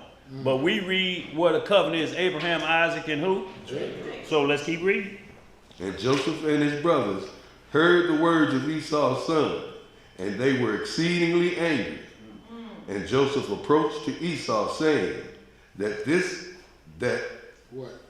what is this thing which they have spoken? Surely my father Jacob brought it from you for a great riches after the death of Isaac, now 25 years ago. And he also brought all the land of Canaan from you, and from your sons, and from your seed after you. And Jacob brought it to his sons and his seeds after him for an inheritance forever. And why do you speak these things this day? Right. And Esau answered, saying, you speak falsely and utter lies. So, y'all, because this goes to the 68th verse, y'all pick it up from verse 54, and y'all read down. But what happened was, I'm going to summarize it. Joseph sent Naphtali back because Naphtali was 2 seconds faster than Usain Bolt. Naphtali could run so fast, they say he could run across the top of corn stalks and they wouldn't bend. So they sent him to run back from the burial plot back into Egypt and get the paperwork. With the stamps on it, with the seal of approval, with your seal, with the Edomite seal on it, they're saying we bought the land from you. Go back, it's in the paperwork in Egypt. And then y'all see why Sirach 42 say do everything in right. See, we have to do everything in right. We have to receive things in right. Warranties are in writing, right? Yes, sir. So why does the only thing that's not in writing is a marriage certificate for polygamists? Now, they'll argue about their receipt at AutoZone about them brakes. Right. But when the doctor asks them who's in charge of this woman, they can't say nothing because they're not legally married. They're going to have to call their next of kin. And when they call her mama, she's going to say, is that damn Yahuwah Boo up there talking about he an Israelite? Ain't no way it been had. Tell him to get out of there, and I don't want him nowhere around there because he ain't got no paperwork. Let's read some more. We're gonna keep going. We're going down to 61. Book of Jasher. And this is when Esau supposedly dies in the book of Jasher. Go ahead. 61. Book of Jasher, chapter 56, verse 61. Uh-huh. And all the sons of Jacob and the people of Egypt fought with Esau and his men. Uh-huh. And the sons of Esau and his people were smitten before the sons of Jacob. And the sons of Jacob slew of Esau's people 40 men. See, if you don't keep reading, it sounds like everybody was dead, but when you catch up, it was only 40 of them. See, y'all, we just got to keep reading properly. Let's keep reading. And Cushim, the son of Dan, Of the tribe of Jacob, go ahead. the sons of Jacob, Uh-huh. was with Jacob's son at the time, but he was about 100 cubits distance from the place of battle. Uh-huh. For he remained with the children of Jacob's son by Jacob's bride to guard it. So Dan's son was back by the coffin while they up there warring. And how many cubits was he back? 100. So a cubic is 16 to 18 inches. So let's just take the high end. So 18 times how far he was back? 100. So 18 times 100 is what? 1800. So 1,800 feet he was back from the battle. So 1,800 feet, if we break that down into yards, 3 feet a yard. See, I'm testing this math here. I've heard some people talk about they graduated with honors. I was wondering if you've been at home practicing.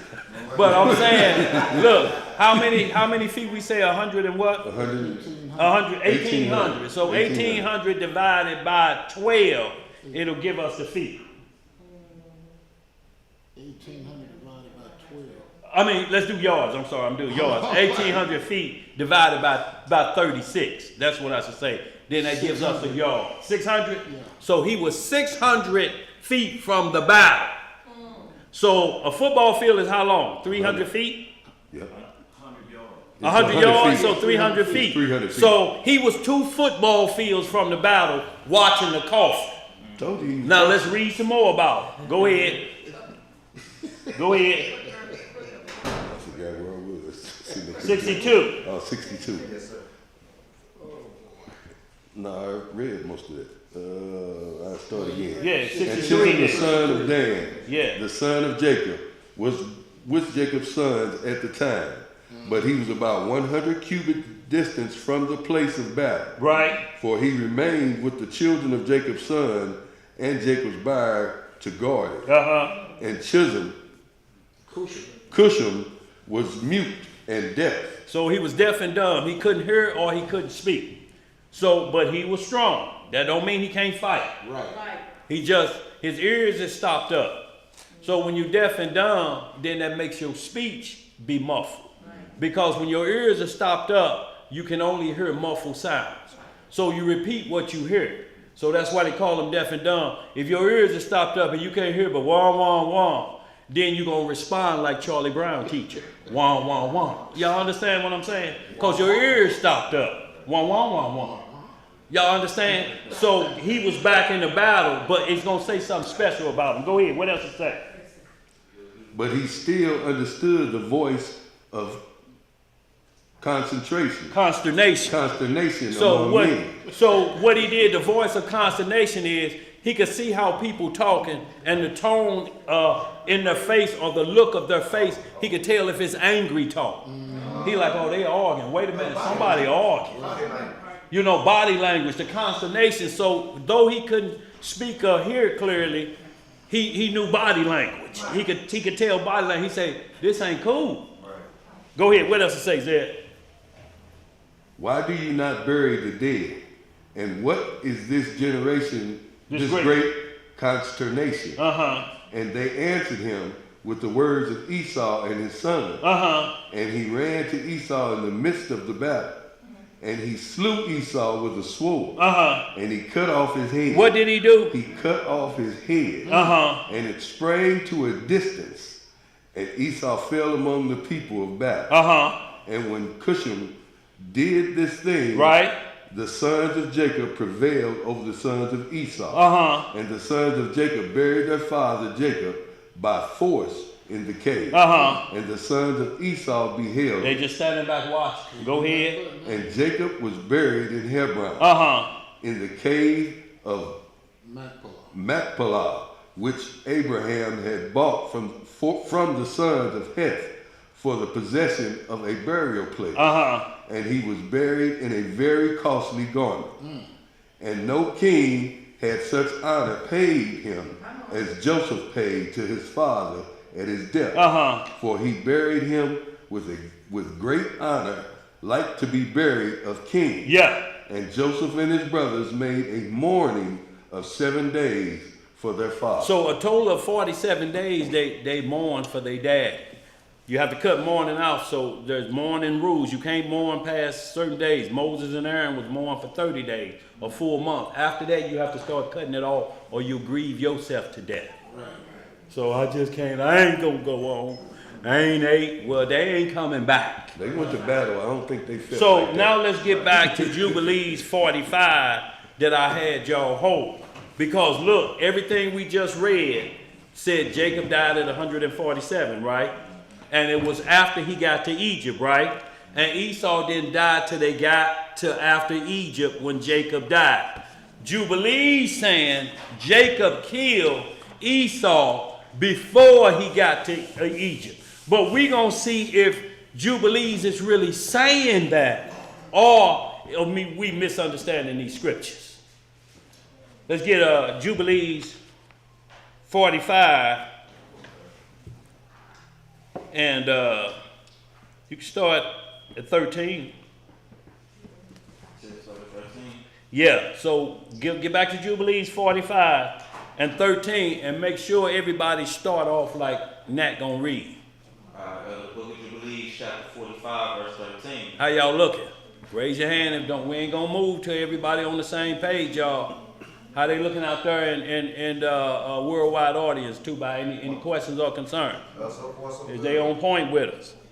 Jubilees 45 and 13. What you got, Nat? And Israel lived in the land of Egypt 17 years. See, now we got Jubilees saying the same thing all three of them say. 17 years in there. All three books say they buried their father when he was 150. Then there's a 10-year gap between the time Isaac was buried and the time Jacob went to Egypt. It had to be, or he would have been in Egypt 27 years. So there's a 10-year gap we're working with here from all three books. Keep reading, go ahead. And Israel lived in the land of Egypt 17 years. And all the days which he lived were 3 jubilees. How many jubilees? 3 jubilees. 147 years. So 3 jubilees, 147 years. So is the book of Jubilees really saying he died before Egypt? Because you can't get the count right, especially when Jubilees say both of them buried their father and they was 120 years old. You're just not, the math ain't gonna add up. But a Jubilee is 50. 3 times 50 is what? 150. Jacob died at 147. So 3 Jubilees. But you say, well, he wasn't exactly 150, but he was 147.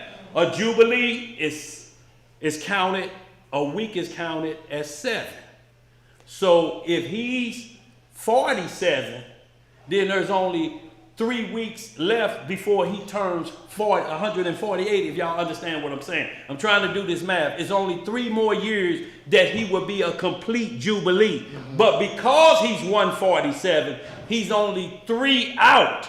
So that means he has 4 of those weeks already accomplished. 4 of those weeks are already accomplished. So he's above the halfway mark. So since he's above the halfway mark, we round it off to a full 50. So that's why the Jubilees, it said he died 3 Jubilees. We're so close to 150, it's right there. Am I making any sense to y'all? It's just like playing dominoes. Playing dominoes, you round up what you got. Perfect example, Nerf, is dominoes. Give me 30 for 26. It's more than the 5. Y'all understand what I'm saying? So this is where he's counting now, but this is what I want you to understand. He's counting the death of Jacob.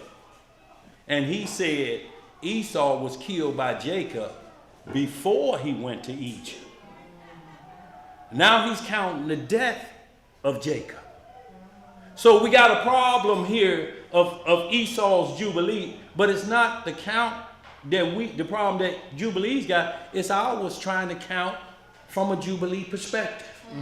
You must count in 50s. If you don't count in 50s, this is going to make no sense to you. There's a law in Jubilees. A servant must be only 1 week. That means 7 years. You can only have a servant. After 7 years, you must release him.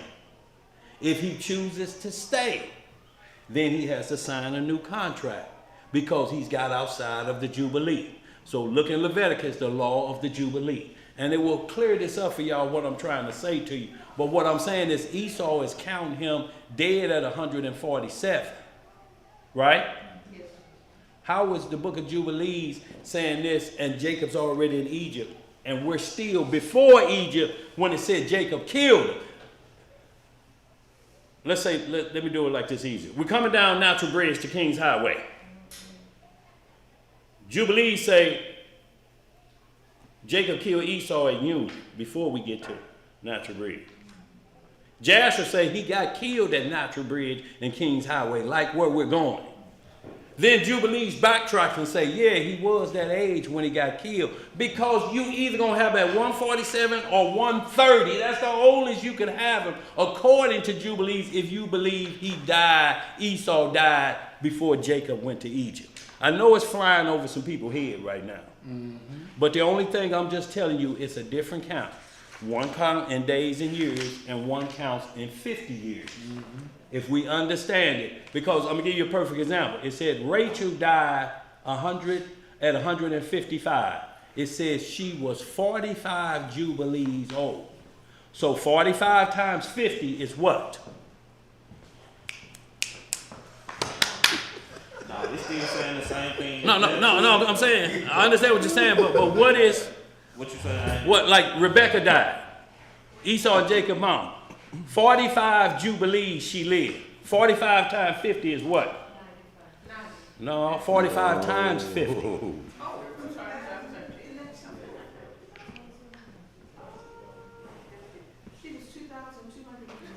Years it was. Now you divide that, and she's going to be 155. She's going to be 155 when she died. But that's how it counted how old Rebecca was. It said she was this many Jubilees. She was 45 Jubilees when she died. Understand what I'm saying? She was 45 Jubilees. When you go back to 2,000 years, like you're saying, that's when the count of Jubilees started. Up until the point Rebecca died, it was 45 Jubilees. So if the Jubilees started when Noah got off the ark, by the time it got to when Rebecca died, 45 Jubilees had passed. 45 times 50. 2,000 years had passed, which it gives her age, how old she was when she had them. Remember, Isaac is 180. She died at 155. We know how much older Isaac was than when he went and got Rebekah, Eleazar. So it's telling you, we just counted her how old she was from when they got off the ark. That's when we start counting the Jubilee. Do that make sense? I'm just trying to ask y'all, do that make sense? I'm counting from the ark up until the time Rebekah died. 45 Jubilees. She's 155 years old. She's not 2,000 years old. We just start counting from then up until now, and 45 Jubilees passed. And she just happened to be 155 years old. Yo, this is all I'm trying to get us to keep understanding. But you know what? Ain't no Jubilee count for Esau. Dying. What are we supposed to do about that in the book of Jubilees? Nat, you got some more you was going to read? In that 45? When I was looking at it, when it's saying Jacob went into Egypt in the second year of the third week of the 45th Jubilee. Right. Well, when you go back to 36, it say Leah died in the fourth year of the second week of the fifth Jubilee. So what we read here take place before Esau even died. See, so look, so what we're talking about is just counting. Leah died before that. Rachel died on the way. So what we're talking about, y'all, is how they're counting. They're not counting years like we count on this side. They count by Jubilees. They count by 50s. So when it says Rachel died at 145 Jubilees, then all it's telling you is the starting point of when we start counting Jubilees. There was 45 of them that passed, counts of 50, before she died. That's going to put her at 155 years old, not 2,000 years old. Am I making sense? Anybody? Y'all stop me if I ain't. No, you are. Okay, When the Jubilee count started. No. But y'all ain't looking like y'all understand. Y'all ain't even giving me that look, that understanding look like you understand, but you're saying, what the hell are y'all talking about? At least give me this right here. Everybody need to say law. Everybody need to say law. Okay. Thank y'all for saying law. I'm long-winded over here what you're saying. Is that what you're trying to say? Okay, let's keep rolling. I think he know you. So y'all remember that the book of Jubilees give the death of Jacob. Why does it give the week when Esau died? Because Jasher is basically saying Esau and Jacob was born in the same year, and they both died in the same year. Because Jacob was only dead 40 days when his grandson killed Esau. Yep. So they're in the same year, they're the same age again. So Esau would have to be 147 too. So the problem is Jubilees make it sound like he's 120 or 130 because it's writing before Jacob went to Egypt. Or is it? So the war he writing about is in the second 50s and not in where we just reading at. It's going to take a little bit more studying. But this is what I'm saying. If all three of them are basically broke down to one witness and we could find two, there's no way we could say put this book down or put that book down, because we have to play by two witnesses. Mm-hmm. Do that make sense? Yes, sir. Where we at on this, y'all? I'm through with that math now. I'm starting this 13. Where you at? Jubilee chapter 45. Okay. Verse 13. Okay. It says, and Israel lived in the land of Egypt 17 years. And all the days in which he lived were 3 Jubilees. 147 years. And he died in the 4th year of the 5th week of the 45th Jubilee. And Israel blessed his sons before he died and told them everything that would befall them in the land of Egypt. And he made known to them what would come upon them in the last days. Right. And blessed them and gave to Joseph 2 portions in the land. So right here, if we go back to Genesis 49, it's going to tell you the same exact thing. His same blessings. And he's in Egypt and been there for 17 years. Mm-hmm. So by right now, the death of Jacob is on point with 2 witnesses, Genesis and his Jasher. Jubilees is on point too, because all of them saying 147. Mm-hmm. What seems as a contradiction is Jubilees is saying Esau died before he got to Egypt, And Jasher is saying Esau died after he got to Egypt. I don't see it. I don't think it's saying that though. Then. Go ahead, read what you got, Nat. Yeah. Alright, I'm finish this up. It says verse 15. Yeah. And he slept with his fathers, and he was buried in the double cave in the land of Canaan. Right. Near Abraham, his father, in the grave which he dug for himself. Right. In the double cave in the land of Hebron. Right. And he gave all his books and the books of his fathers to Levi, his son, that he might preserve them and renew them for his children until this day. Now, where did Esau die in chapter 38? I'm talking about I'm talking about Jubilees, chapter 38.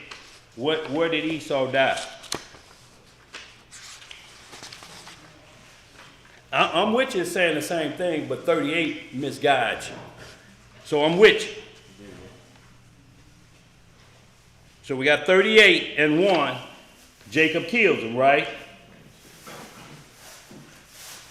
We got a question in the chat. No, we're gonna get the question. 38 and 1, Jacob kills him, right? Yeah. Esau. Yeah. What does chapter 39 and 1 say? 39 says, and Jacob dwelled in the land of his father, sojournings in the land of Canaan. These are the generations of Jacob. And Joseph was 17 years old when they took him down into the land of Egypt. And Potiphar, and eunuch of Pharaoh, the chief cook, brought him. So it jumps right to when Joseph, it flips to when Joseph, now Joseph went to Egypt before them. Okay, now when does Jacob come to Egypt, according to Jubilees? So he came in there in the 4th month, in the 2nd year of the 3rd week of the 45th Jubilee. So, okay, so now it's counting back, all the way back to when Jacob came. Yeah, that's what I was saying. But see, there's no count for Esau's death. Mm-hmm. This is what I'm saying, y'all. There's no count for when Esau died in Jasher, in Jubilees, and in Genesis. Yes. So what we're looking for, when did Esau die? We got one book saying one thing, and we got the other book saying the other on how he died. That's one witnesses from 2 different sources, and the Bible is silent on it. What do that mean? That means we don't have 2 witnesses of this account of Esau's death from all 3. Is that one of the things where we prophesize important, we know important? No, it's that, but what we're talking about is to eliminate the contradiction. There can't be no contradiction based off the rules, because you don't have 2 witnesses saying the exact time when Esau died. Was it before Jacob died? Do we have 2 witnesses saying Jacob killed, or Esau was killed after Jacob died? Do we have 2 of each? We got 1, 1, 1 between all 3 of them. What that mean if it's 1, 1, 1? And we don't have 2, 2, 2. We can't do what? So y'all, we have to hold until that message gets to us, because what we're counting in Jubilees, we may be already in Egypt. He's just summing it up the next 50 years. And he write it in 38. But y'all understand what I'm saying? It looks like that now, so we on point. Both of them really saying the same thing. It's just saying who killed him. Right, that's the question in the chat. Right. Jacob can't kill him if he's already dead. So now we move to the next phase of this.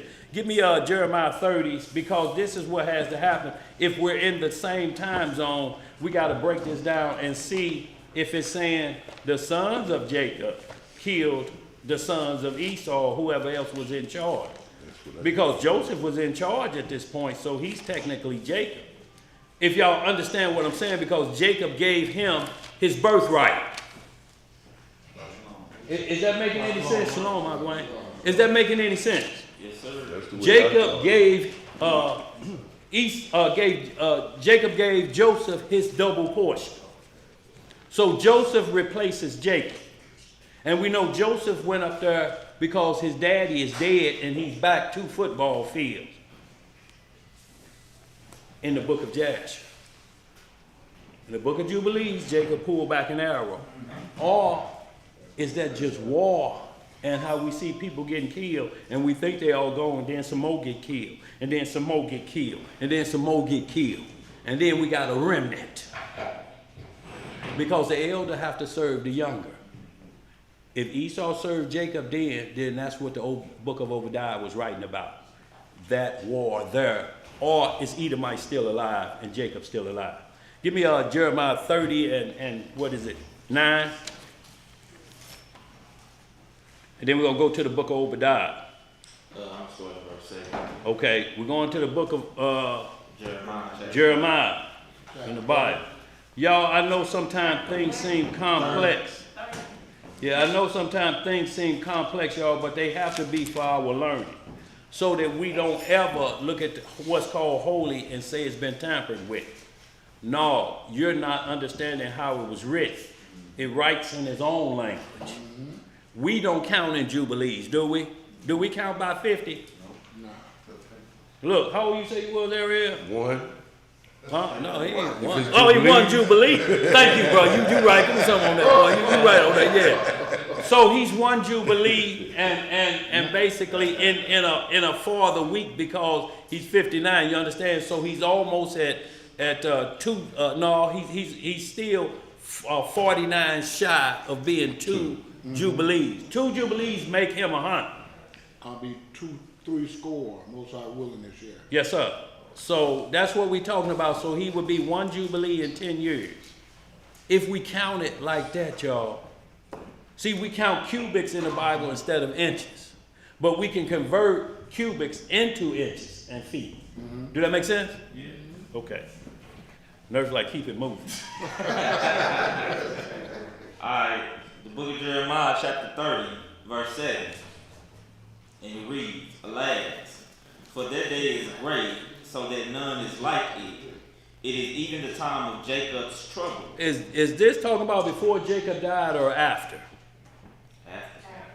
Huh? After. What makes it after? Wasn't that trouble for Jacob? Esau trying to kill him? Jacob in Genesis 30 was wrestled with the angel, and that contest was about don't fear Esau. Right. They had been battling since then, before the ladder, before Jacob's ladder. That's what gave Jacob strength. Don't worry about Esau. We got it. Go ahead, read some on that. But he shall be saved out of it. But he shall be what? Saved out of it. So who is Jacob? This is talking about. Who is Jacob at this point? Huh? His descendants. His descendants. They're just called Jacob. It's short for not doing, just naming each tribe again. When you see the word Jew or Gentile, Jew means all of the 12 tribes because Judah is the head tribe. He's Jacob. Y'all understand what I'm saying? He's the head tribe. So you say Jews that comprise all of the 12 tribes, and then you say Gentile that comprise all the other nations that are not Hebrew Israelites. It's the rest of the world. That's right. Now, if you want to get into tribal origin, you get into tribal origin like Paul said in Romans 11, Romans 9. I'm an Israelite of the tribe of Benjamin. I'm just a Roman citizen. That's all. We Israelites of the tribe of Judah, we just American citizens. If you want our tribal origin. Right. Where we at, brother? Verse 8. Yeah. For it shall come to pass in that day, saith the Lord of hosts, that I will break his yoke from off thy neck, and will burst thy bands, and strangers shall no more serve themselves of him. But they shall serve the Lord their God, and David their king, right? Whom I will raise up unto them. So when it says David their king, we're going to serve David in the temple? David said in Psalm 110 in Hebrews 7, the Lord said unto my Lord, who is between David and the Most High? So when it's saying David here, it's just talking about the offspring of David, the Messiah. The root and the offspring, that's who you're going to serve, is the Messiah. David is just a representative because Christ had to come through David's line. Let's read some more. Verse 10. Yeah. And therefore fear thou not, O my servant Jacob. So is he talking to Jacob? Is he talking to all 12 tribes? Yeah. What are you doing that? Talking to all 12. Go ahead. Saith the Lord, neither be dismayed, O Israel. For lo, I will save thee from afar, and thy seed from the land of their captivity. And Jacob shall return. Who shall return? Jacob shall return. And shall be in rest and be quiet, and none shall make him afraid. For I am with thee, saith the Lord, to save thee. Though I make a full end of all nations, whither I have scattered thee, yet will I not make a full end of thee. But I will correct thee in measure, and will not leave thee altogether unpunished. For thus saith the Lord, thy bruise is incurable, and thy wound is grievous. So we can hold that. So you see how the language talks like it's talking to Jacob that died in Egypt, but we're all the way in the future, and it's saying the Jacob's trouble is coming. Jacob dead. So the trouble is coming for his offspring. Now let's do it with the same thing with the book of Obadiah about Esau. Let's go to the book of Obadiah.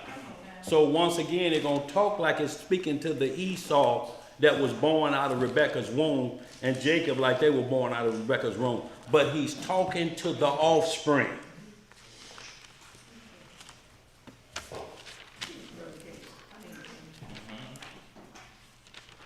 Yvonne, we're just trying to crack the surface on this, but we know it's going to take patience. It can't be looked at, two of them, and compare them and say, there it is. I ain't got to read the Bible no more. That it is. No, there it went, what you thought. Book of Obadiah.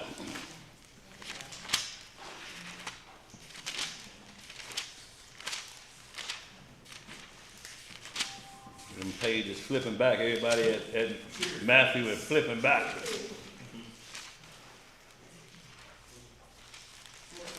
Between Jonah and Amos. Thank you, bro. Joel and Amos. Between that. I ain't say Joel. What you say? Jonah and Amos. Hey, man, why y'all playing? Why you playing, Zed? Go ahead, bro. Joel. Go ahead. I got it. Obadiah is only one chapter, y'all. It's right after the book of Amos. It's the next after Amos. Well, y'all in on something I don't know about. You hear all that laugh and that.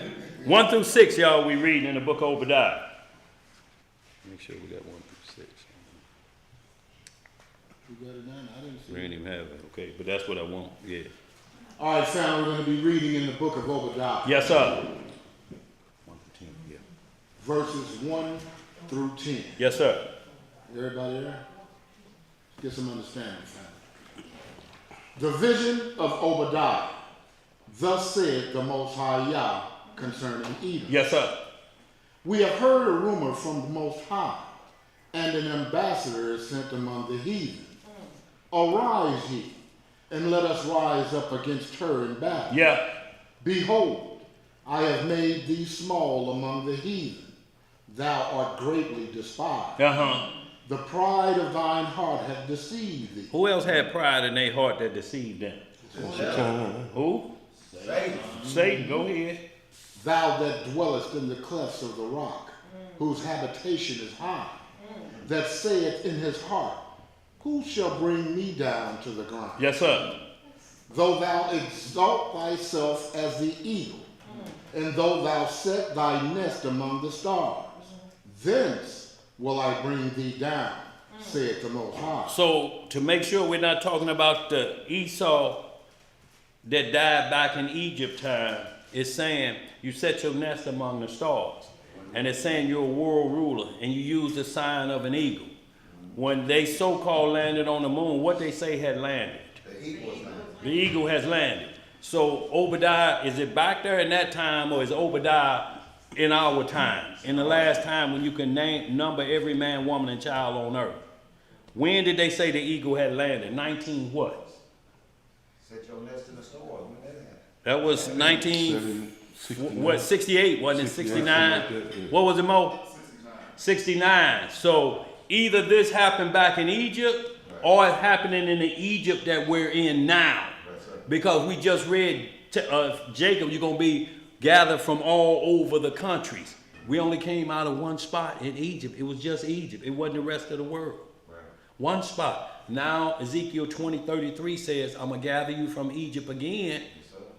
I'm going to gather you from the west country and from the east country, because he said, I'm gathering you from the wilderness of the people. Now you're on four corners. Right. So everywhere we at, we in a wilderness. We're in a wilderness in America. We're in a wilderness in Jerusalem. We're in a wilderness in Russia. Wherever Israel is scattered, that's wilderness, and we're going to come out from four sides. Ancient Egypt, we came out from one side. So we making sure Obadiah is speaking from the Deuteronomy 28 scattering. Sin of slaves. Let's get some more. Verse 5. Yeah. If thieves came to thee, if robbers by night, how art thou cut off? Would they not have stolen till they had enough? If the grape gatherers came to thee, would they not leave some grapes? How are the things of Esau searched out? How are the things of who? Esau searched out. Ain't he dead? That's what I heard. Go ahead. How are his hidden things sought up? All the men of thy confederacy have brought thee even to the border. The men that were at peace with thee have deceived thee and prevailed against thee. They that eat thy bread have laid a wound under thee. There is none understanding in him. Shall I not in that day, saith the Most High, even destroy the wise men of Edom, and understanding out of the mount of Esau?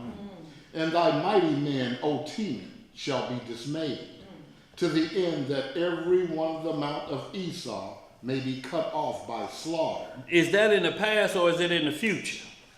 Let's read verse 10 and we'll see. Verse 10. Yeah. For thy violence against thy brother Jacob. When was his violence against his brother Jacob? Let's keep reading. Shame shall cover thee, and thou shalt be cut off forever. Read that verse 11. In the day that thou stoodest on the other side, in the day that the strangers carried away captive his forces. So this is after is either the Babylonian captivity or the one we're in now. It wasn't in Egypt because we wasn't carried away into Egypt. We walked down there freely. Get some more. And foreigners entered into his gate and cast lots upon Jerusalem. Even thou was one of them. So Esau was one of them. So it's not talking about that Egypt, but it's talking about the Egypt that we got cast into now. Because this Babylon is worldwide. It's associated or in affiliation with the so-called Israel right now. And Russia and China, because they're the ones that's docking at the space station. They're the ones that have the nest sitting up there. They're not on the moon. It's a nest just sitting up high. And they go dock to it. It's called the space station. You have to understand, why is Russia, America, and China get to go dock to that nest that's up in the heavens? Because they ain't going no further. But if you Google right now the space station that's floating up there, see who gets to dock to the nest. So all they do is fly back like an eagle to the nest that has the highest nest on earth from birds. Unclean birds. The eagle. So this is the only reason I did that, is to show you that the writing's right about the future, but it talk about those two men like they're still alive. But all they're talking about is their sons in his stead. So Judah is the one with the bow and arrows, if we look at it from that perspective. So you understand, is Jasher talking about Jacob really, Jubilees really talking about Jacob killed Esau? Because Jasher is saying Jacob's son, grandson killed Esau. Is it saying the same thing? If you understand the count of Jubilees, because we just read in that, didn't we? He's still writing that they're in Egypt. How is he getting this war before he died? Yo, it's almost the same thing. It's just writing from the perspective that, hey, it's the same war. It's the same death. It may be just how we're looking at it. Lot is Abraham's nephew, right? Why do Abraham call him his brother? It's his nephew. All day long. If Christ is David's son, then why does David call him Lord? I'm just bringing everything around to y'all to make y'all look at it from that perspective of the rules of the law. You only got one in each one of these Bibles about Esau's death, but you don't have it in the Bible. There's nowhere in the Bible that it says, and Esau died and he was killed by Jacob. You got 1 and 1. That means we don't have 2 out of either book saying what the deal is. So which book do we not trust? We get rid of one of them, we got to get rid of all of them with one witness on Esau's death. Do that make sense? It has to be 2 consistent witnesses on how Esau died. This don't mention it at all. These 2 mention 2 different ways, but they're only one apiece. That means we got to keep working till it's revealed, because we know Jubilees was written in fragments from the Dead Sea Scroll, just like the book of Isaiah. There could be more fragments out there that seal the deal, y'all. As we get closer, more things will be revealed. But right now, for you to think it's a contradiction, the only way you can do that is you don't know the 2 witness rule. It's impossible for you to make a contradiction and you ain't got the 2 witness rules. Y'all feel me on that? Yes, sir. Okay, so let's go to the next one, y'all. What we got out there, too, you had a question. Oh, no, well, I did have one earlier, but you pretty much answered it so many words. Well, we hope we answer. Anybody out there saying, is it flying over like F-15s for any of the audience out there? What they saying? No, Miss T. Lee Yah, she has no worries. Oh, no, hold on, that's not it. She was basically asking which one of them killed Esau. Well, we got 1 and 1. The Bible is silent.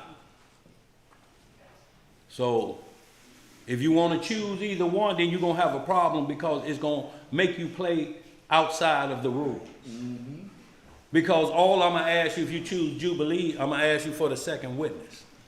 What book you reading it from? If you choose Jasher, I'm going to ask you, what other book you reading that from for your 2 witnesses? What you got? 2 Corinthians 13:1, exactly what you're saying. It says, this is the 3rd time I am coming to you. Yeah. In the mouths of 2 or 3 witnesses shall every word be established. So basically, Daniel saying we can't establish this until we have our 2 or 3 witnesses. We only got 1. For both sides of the death. So we got Deuteronomy, Matthew 18, John 8:17, Numbers 35 and 30. All say you must, every matter of the Bible, to keep it from being a private interpretation, discern it by 2 witnesses that paint the same exact picture.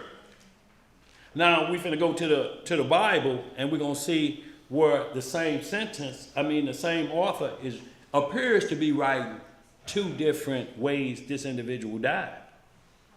Now that's gonna be in the Bible. What we gonna do about that?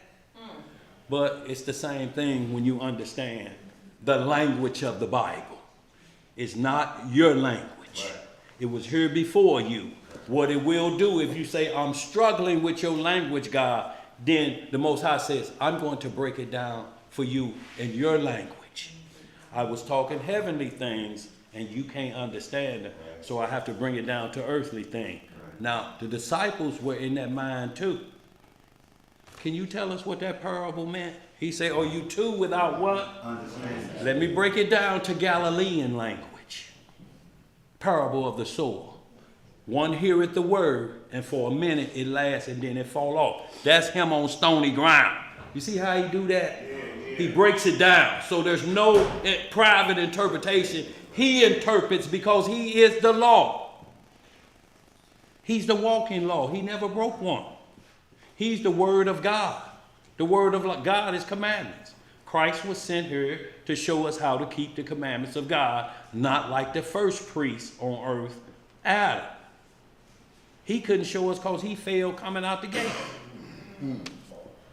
Let's get caught up, y'all. We got, oh man, look at this time. And this ain't cause Nat's sitting there.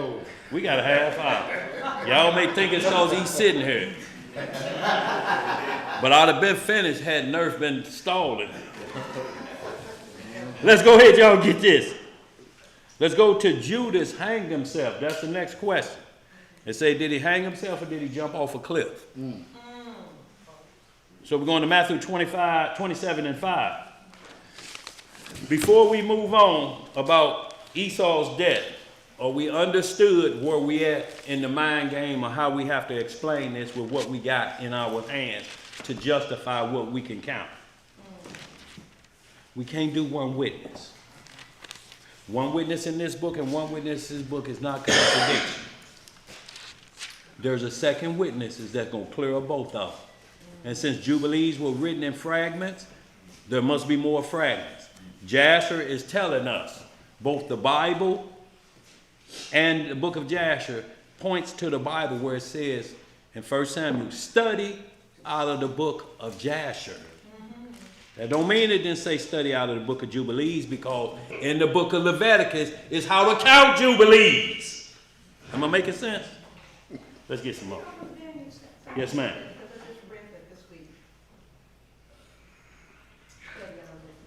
What you just read? I didn't hear you, Mom. It says study out of the book of Jasher. Yeah.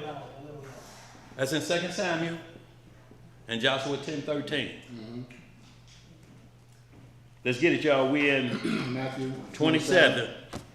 27 to 5. And you can back it up if you need to. You can back it up to 1. Y'all, this is about John the Baptist. About Judas Iscariot. All right, family. Going to be reading in the book of Matthew, chapter 27. Start the reading in verse 1.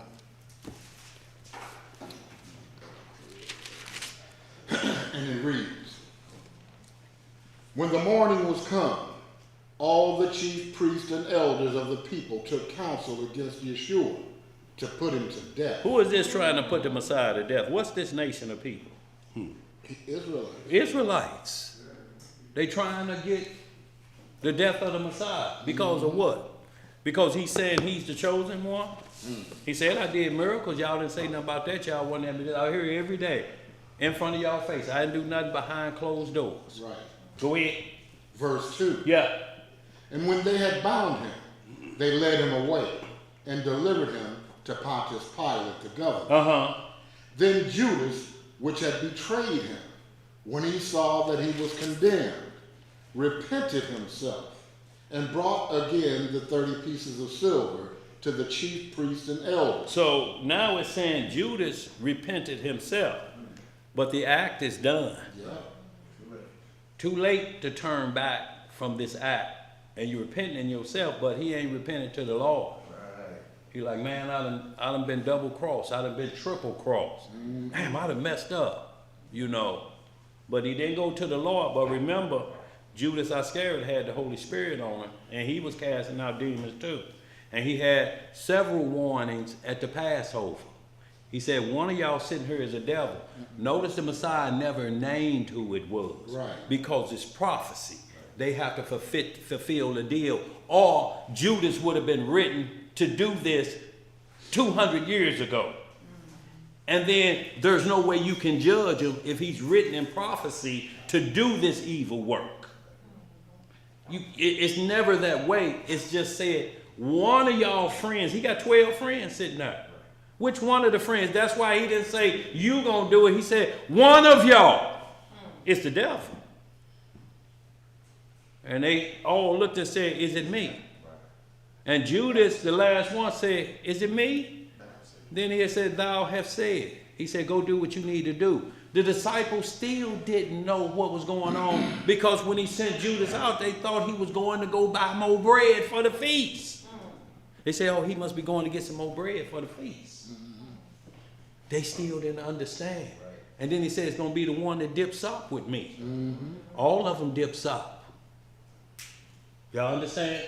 He still ain't pointing them out. You know why? He's giving them every chance with mercy to say, it's me. I'm just no good. I ought to be ashamed of myself. You understand what I'm saying? Before the rest of them, and they'd have been looking. Right. Judas, man, you did that. But he could have stopped it at that point. Right. He didn't. When he said, go do what you're going to do, then he headed to the chief priest. Read what else it say, bro. Just catching y'all up on it. At verse 3 again. Yeah. Then Judas, which had betrayed him, when he saw that he was condemned. What did he see? Saw that he was condemned. Repented himself and brought again the 30 pieces of silver to the chief priest and elders. So he saw that he was condemned. Where is he condemned to? Because as he fallen away of Hebrews 6, once you get a taste of this, he had a taste of the Holy Spirit and you turn back.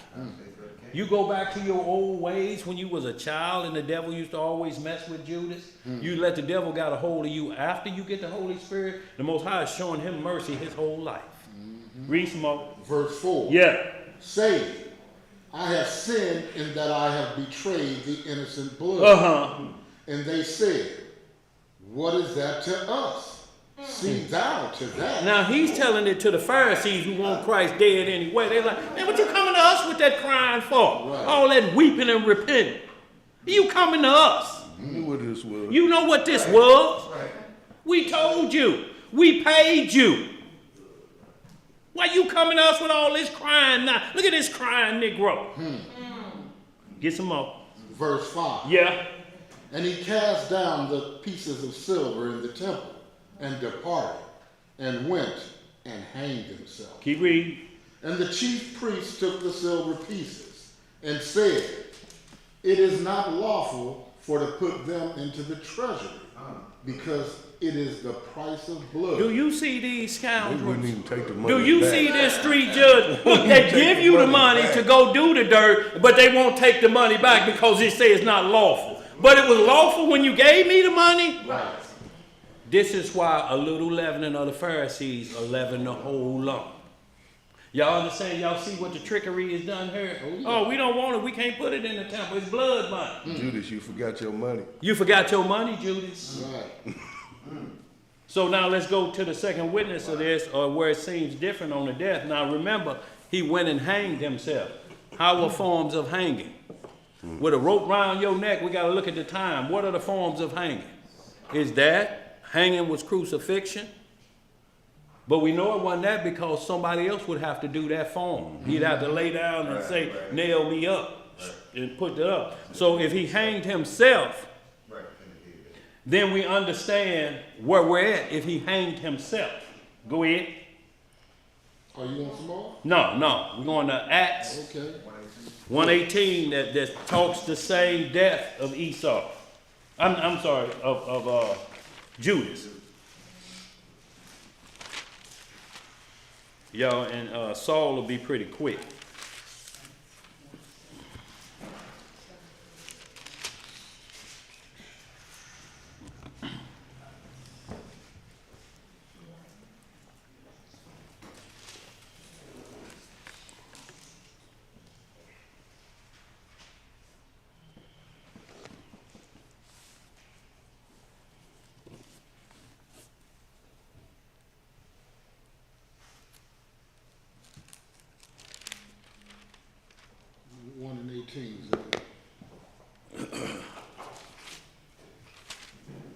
We're in the book of Acts, chapter 1.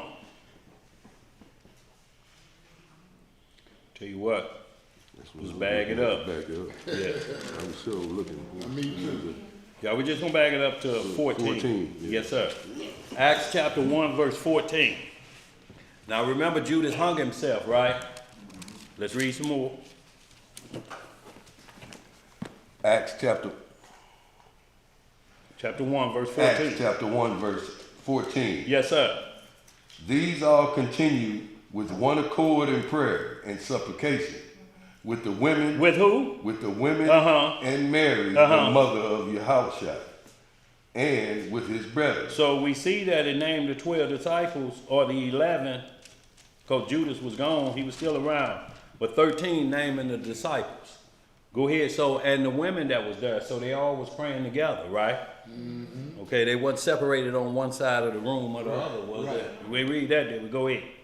Verse 15. Yeah. And in those days, Peter stood up in the midst of the disciples and said, the number of names together were about 120. So not only was it 12, but you do 120 minus 12, and then you got all the other number of people that was there discussing this matter. Go ahead. Men and brethren, this scripture must needs have been fulfilled, which the Holy Ghost by the mouth of David spoke before concerning Judas, which was God to them that took Yahushua. For he was numbered with us. What was he? He was numbered with us. Talking about the disciple. He was numbered with the 12. Go ahead. And had obtained part of this ministry. Now this man purchased a field with the reward of iniquity. What did he, the reward was? Of iniquity. He was going to be paid with sin money. Right. It's just like our rappers today are being paid to sing sin. Back it up, shake it low. Do it like that. They're being paid with the reward of iniquity. Filthy lucre. Filthy lucre. Go ahead. And falling headlong, he burst asunder in the midst, and all his bowels gushed out. Read that 19. And it was known unto all the dwellers at Jerusalem, in so much as that field is called their proper tongue, Al-Kadima. Is that? Yeah, that's right. That's close enough. Al-Kadima. Yeah. That is to say, the field of blood. So it said, and it was known to all the dwellers of Jerusalem, in so much as that field is called in their proper tongue. But it's not saying that. It almost makes you think Judas is buying the field. Right. But Judas gave the money back. Those Pharisees bought the field, you know, with that blood money. Right. Because that's how you. But read on down to 23. Verse 20. Yeah. For it is written in the book of Psalms, let his habitation be desolate, and let no man dwell therein, and his bishopric let another take. So Judas had rose to the status of a bishop. We just read in 2:10 what it was 3, that what the requirements of was a bishop. He's at this level. So he's skilled. You understand? He knows what he's doing. But what is his purpose? What is his agenda to try to bring the second coming in right now? Is that was his focus? Because if he's reading these jubilees, a different thing. He's saying 2,000 years gonna go by. Oh, I can't wait that long. I just can't wait that long. I gotta force his hand right now. I got to stir this up right now. I'm not thinking like Job on this, with these eyes, with this body, I'm gonna see my Redeemer in the latter day. I need to see that right now. I'm gonna point him out to y'all. That's gonna be the Messiah. And he's thinking the Messiah gonna call them angels and stop what's already written. But you can't stop prophecy, Judas. Right. You couldn't even stop you being the candidate that David spoke about But then in the prophecy. that would have made it that Judas wrote the prophecy. Yeah, that's what it would do, Zeb. Go ahead. Where we at? What verse you in? Verse 21. Yeah. Wherefore of these men which have companied with us all the time that the Lord Jesus went in and out among us, beginning from the baptism of John unto the same day that he was taken up from us, must one be ordained to be a witness with us of his resurrection. So we can hold up, y'all, but y'all see that this death, even though the one say he hung himself, this one says that now this man purchased a field with reward of iniquity, but all we know he gave the money back. And falling headlong, he burst asunder in the midst, and all his bowels gushed out. So what we got now is, what did he fall headlong off? Was it the steps of the temple? Did he jump on the back of an oxen cart? Or what did he fall off? Well, if you put a rope around your neck and that rope break, eventually your gut's gonna bust out, because that's the first part of when you're dead that explodes in the coffin with no embalming fluid. This bursts open, and that's the stinkiest part, because this lets loose the final. Y'all understand what I'm saying? This let loose the final, and when we see it in your shorts and your mouth agape and eyes looking up and what's in your shorts, we say he gone. This has burst under. So how we get that understanding? Let's go to the book of Job real quick, and we're gonna come back, y'all. We almost done, y'all, and oh boy, look at that time, 4:09. Don't start. I ain't gonna start there. Go to the book of Job, the book of Ecclesiastes. And when the silver bowl is broken, we're going to get some understanding of what's released. And then you'll understand he hung, and then he finally fell loose headlong or he tied himself to a tree, ran and jumped, bungee jumped, one or the other. But wherever he was, both books it said he was high up. One saying hung, the other one say he fell headlong and burst up. Did he do like a swan dive? He was on there, and then he just said, I'm going to just jump up in the air and come down on the top of my head like that. Boom. Did that bust him headlong? Probably not. Y'all understand what I'm saying? So, not for us to guess, but for us to just keep going with the subject matter at hand. Bought for 30 pieces of silver.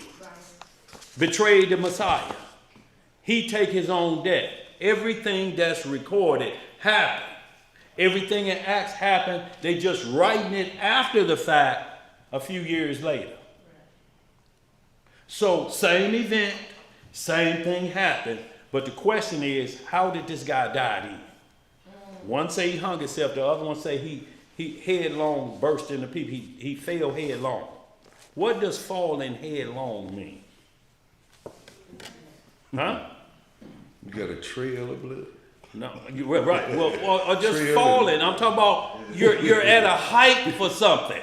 To fall. Yeah.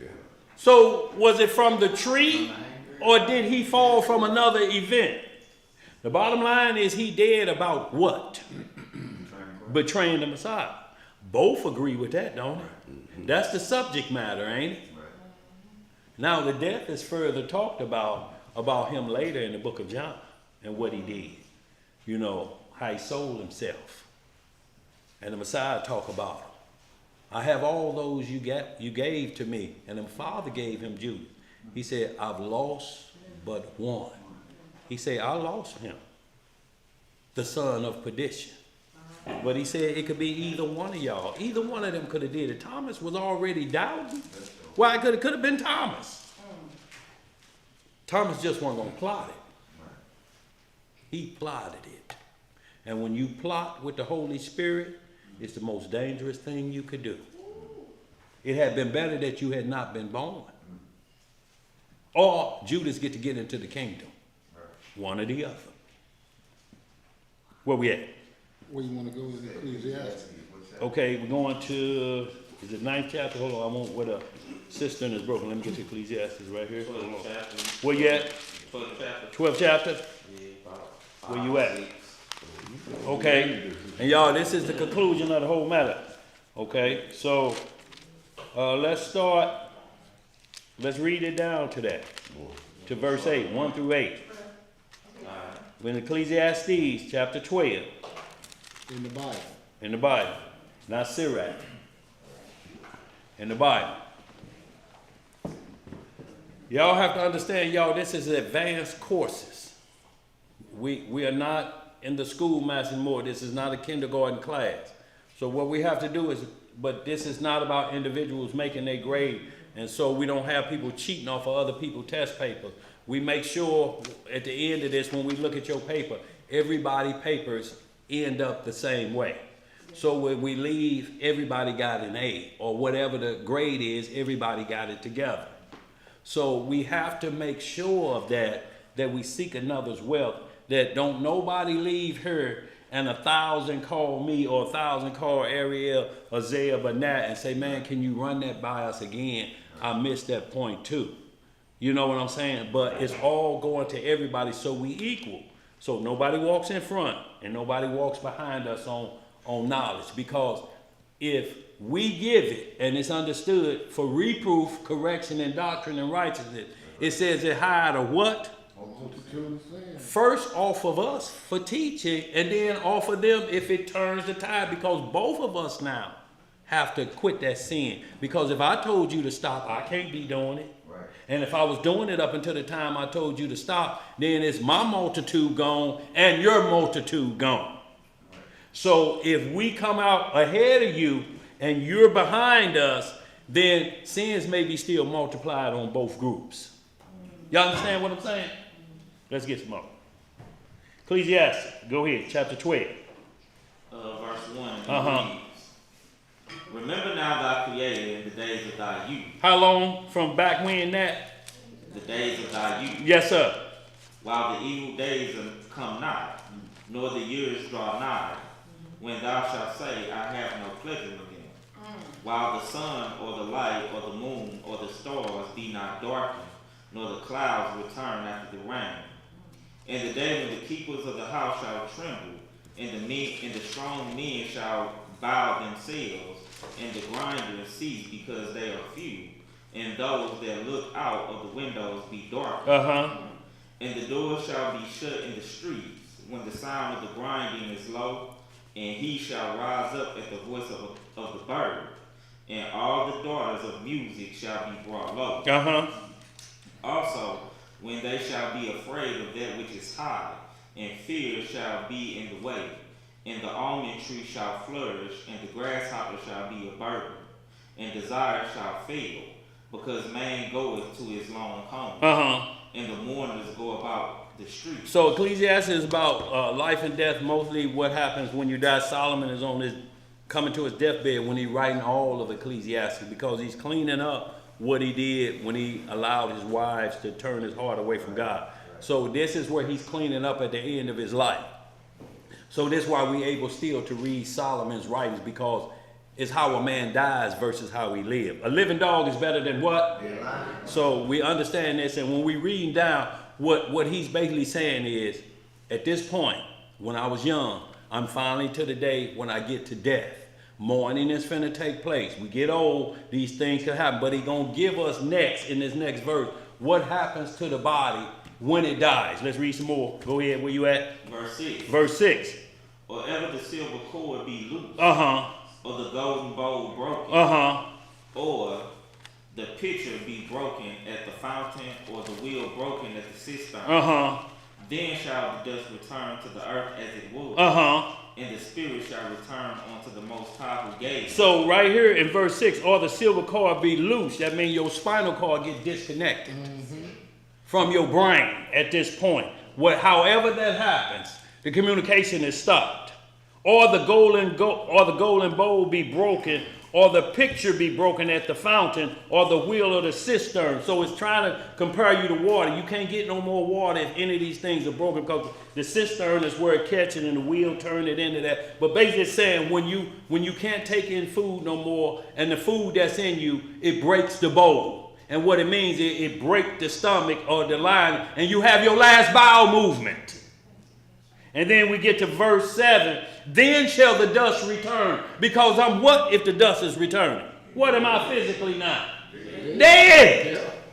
Second witness, Genesis 3:19. What it says there? And y'all have to understand that it's talking in Bible language. In the sweat of thy face shalt thou eat bread till thou return into the ground. For out of it was thou taken, for dust thou art, and unto dust thou shalt return. So it just reversed itself, and God breathed into his body, and he became a living spirit. God takes that spirit back out of you, and he gives it to somebody else. And then that spirit keeps moving. That's not reincarnation. That's just the power of God being used on different individuals. That makes Elijah and John the Baptist seem like it's talking about the same person. They just had the same spirit. Because Elijah's student, before he was carried away, he said, give me a double portion before you leave. He didn't ask for one part of it. He said, give me both of them. I need a double up on what you got. He said, you asked a hard thing, but if you see me be carried away, you'll have the double. As soon as he carried away, Elijah's clothes fell off him, and he went off, and then he didn't even feel it, because you don't know when the Holy Spirit come on you and when it leaves. You just activate the Lord's gene, so to speak, activates the Judah gene, and then a miracle happens. You do some power. So the first thing Elijah did was picked up the staff and said, let me see if it worked. And he touched that body of water, and it split up. He said, oh, I got the juice. I got the juice.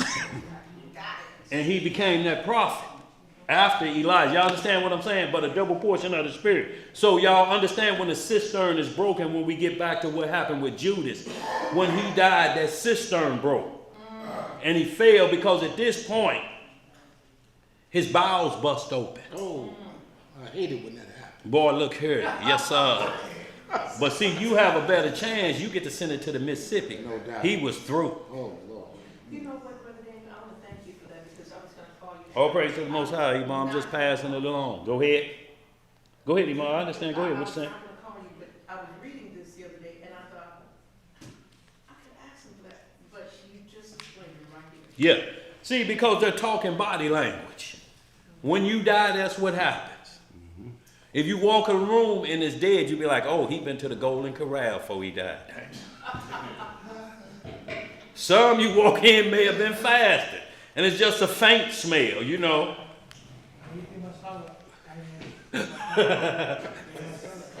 It's just a faint smell, like, you know, gas got loose or something. You know what I'm saying? You know he dead, but when you smell that strong smell, and do you know if you die next to somebody on the airplane, they don't move you? You have to sit right next to that dead body till you land. You'll be sitting right there, and they sitting like this. What you gonna do then? What's up, Mo? I don't know if anybody's ever had the experience of smelling a dead body, but this happened to me a number of years ago. I got off the elevator while there, and I smelled it. Oh, and I'm like, man, I forgot to take my trash out. Yeah. So I went in my car, got the trash, it was like, next night I come home, when I get out the elevator, I'm like, this is exactly what I said. I said, man, this smells like somebody dead up here. Yeah. My neighbor across the alley had died and been dead for a couple of days after that. And that was across the alley. Across the hall. Across the hall. Go ahead. And they said that if it had been air conditioning on when he didn't bust over, we'd have all had to vacate that floor. Absolutely. Absolutely. OG Jeremiah back there used to move a few bodies for the funeral home. On tomorrow, we're back OG Jeremiah. Till that body sit up in the back of that hearse. Then it was OG. We could have got it. It could have been an Olympic G because we sure could have had him starting the 100-yard dash. What happened, OG? Tell him what happened. I picked up a flight there with Brand at the veteran hospital, and I was taking him down Washington. So I was going out Washington, and I was at the stop, and I heard someone say, "Oh!" and he raised straight up. When I come to myself, I was at Compton. Look, he had to walk back to the hearse. Because you look in the rearview mirror and they're sitting up like this. They're like, man, I ain't dead yet. You know. Stop the car. What you got, OG? This is what brother was talking about. We got the worms already in our body and our gut. Yeah. It's called good probiotics and bad probiotics. Yes, sir. And when you can tell when something wrong with you because your urine and your stool will tell you it's something that's Yeah. wrong with you right inside. Right. So what happens is when you die and they start eating on you. Right. So they got the, you ain't have no problem, so that's what they do. So the worm is already in our body to eat our flesh. So we got to understand that if we eat healthy, we got to have living food for a living body. Yes, sir. Fix these salads and stuff and give this soup. That's a little food like that. But all this fast food stuff, we know we're killing ourselves. Y'all have to understand that gas got to go somewhere. Has to. And that gas has to release. And if it can't release because the rear end is plugged up, then it's going to explode where it's at. That's why if you don't want them to embalm you, the funeral home tell you have 2 hours to view the body. Now you can rub all that frankincense and myrrh on it. You can put olive oil on it, but that casket only gonna be open 2 hours because if that body explodes and you get dead guts on you, you walk up to the casket, boy, sure gonna miss you, boom, and then you got a face full of guts. Now you unclean. With worms mixed in there. Let's get this last one, y'all. We're going to close out. Y'all trying to cut into my time. No, you the one start bragging about your time. Let's get 1 Samuel 31, 1 through 7. So we went through the 2 deaths of Judas, and y'all see what we're saying, but we just have to keep reading and understand the whole concept. And we see that there's no difference in that death, and that's in the Bible. That's not in Jasher or Jubilees. Now we're going to go to 1 Samuel and see how, because y'all, it all depends on, like it was about how did Esau die. This was how did Judas die. Next we're going to how did Saul die. Because we got the same writer writing from 2 different angles.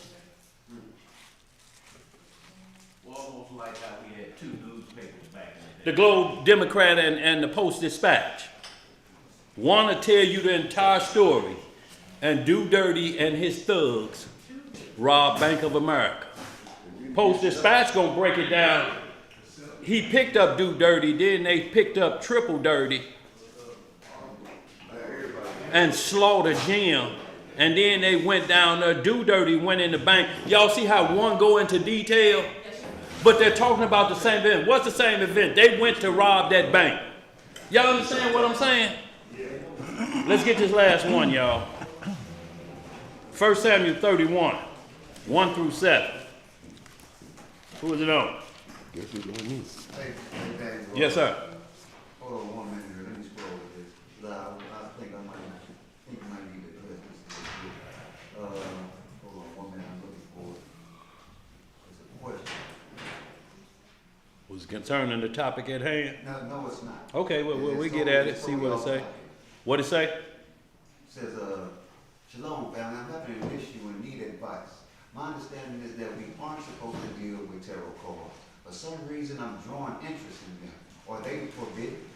Yeah, they forbidden. Your spirit telling you ain't supposed to mess with them because it can't tell you the past, the present, or the future. It's going to make you guess at it. And when you tarot card an individual, whoever you playing with, it's going to be bits and pieces. Y'all understand what I'm saying? And they're saying I'm not seeking something. It's entertaining, I guess. Well, a Ouija board is entertainment, but you can open the door. Right.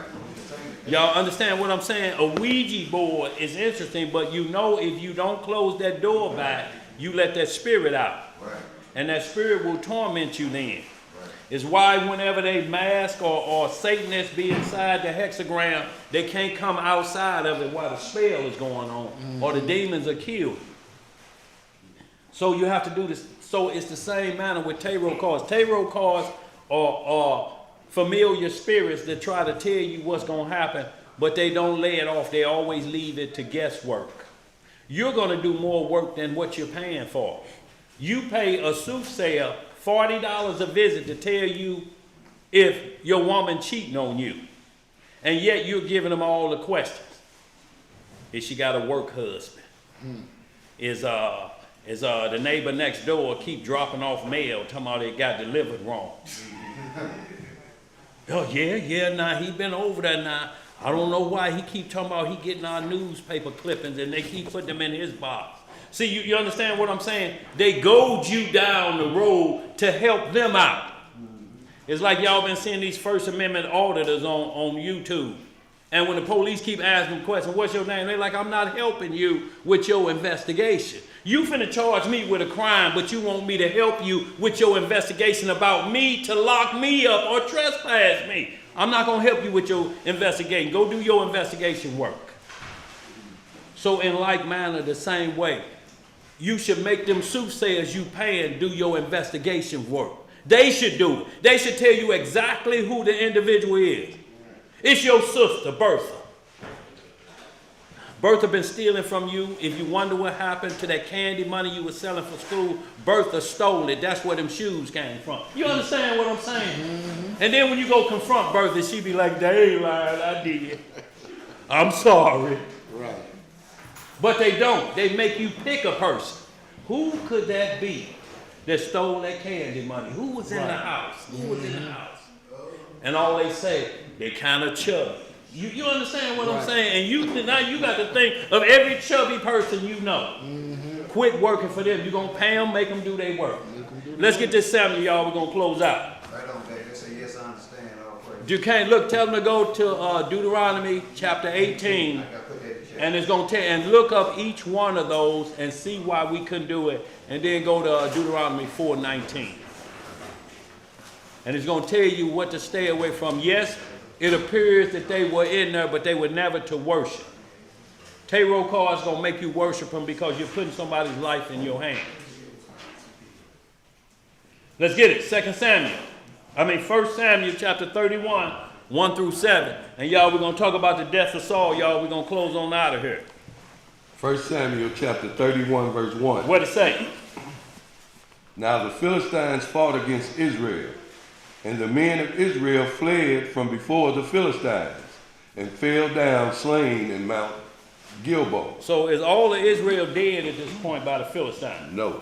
So when you see fell down, slain means to kill. Did Philistines just wipe us out? No. See, that's why we have to be careful when you see that word slain. They may not be dead yet. Mm-hmm. It may be just writing for the end of the matter. We just talking about it at the beginning. Let's get some more. Where we at? Verse 2. Yeah. And the Philistines followed hard upon Saul and upon his sons. And the Philistines slew Jonathan. That's Jonathan who loved David. But Saul is getting punished because the Lord told him, go take them Amaleks down and kill all of them. Well, Saul saved the king alive because they was best friends. And he told him, I didn't tell you to do that. Go ahead, read some more.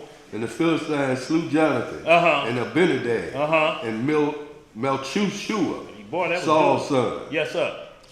And the battle went sore against Saul, and the archers hit him, and he was sore wounded in the archers. Of the archers. So we see like manner what jubilees saying what happened to Esau. Jacob hit him in the chest with an arrow, and he was sore wounded. But it say, was he slain? Did he die at that time?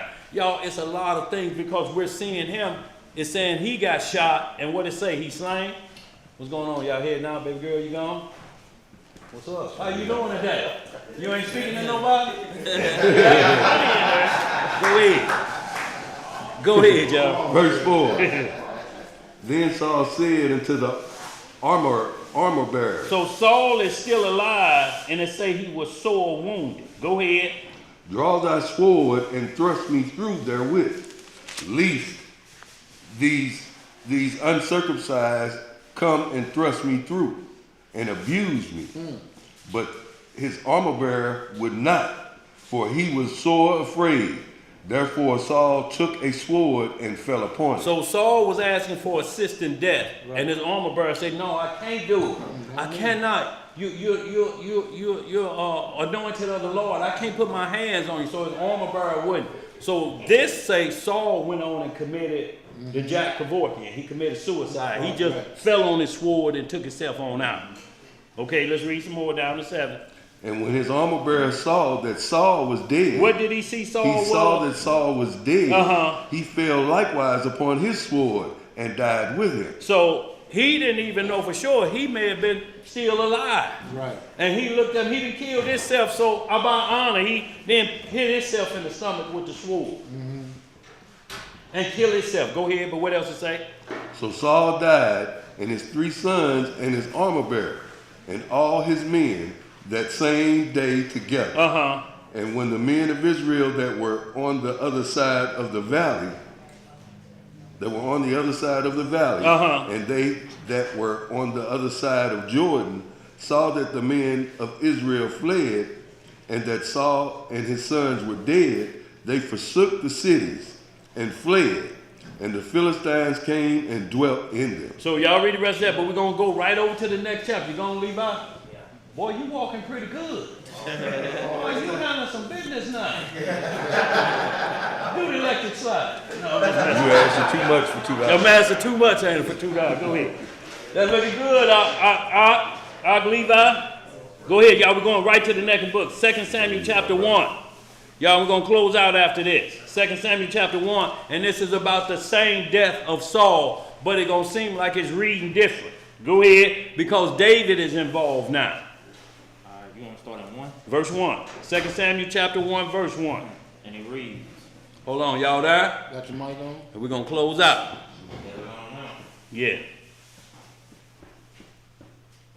Y'all just flipping to the very next chapter. Y'all, the very next is right there. Go ahead. Now it came to pass after the death of Saul, when David was returned from the slaughter of the Amalekites, and David had abode 2 days in Ziklag. So 2 days had them passed since Saul been dead. So David was still battling, so he knew that Saul had got took, but he ain't heard what happened. Go ahead.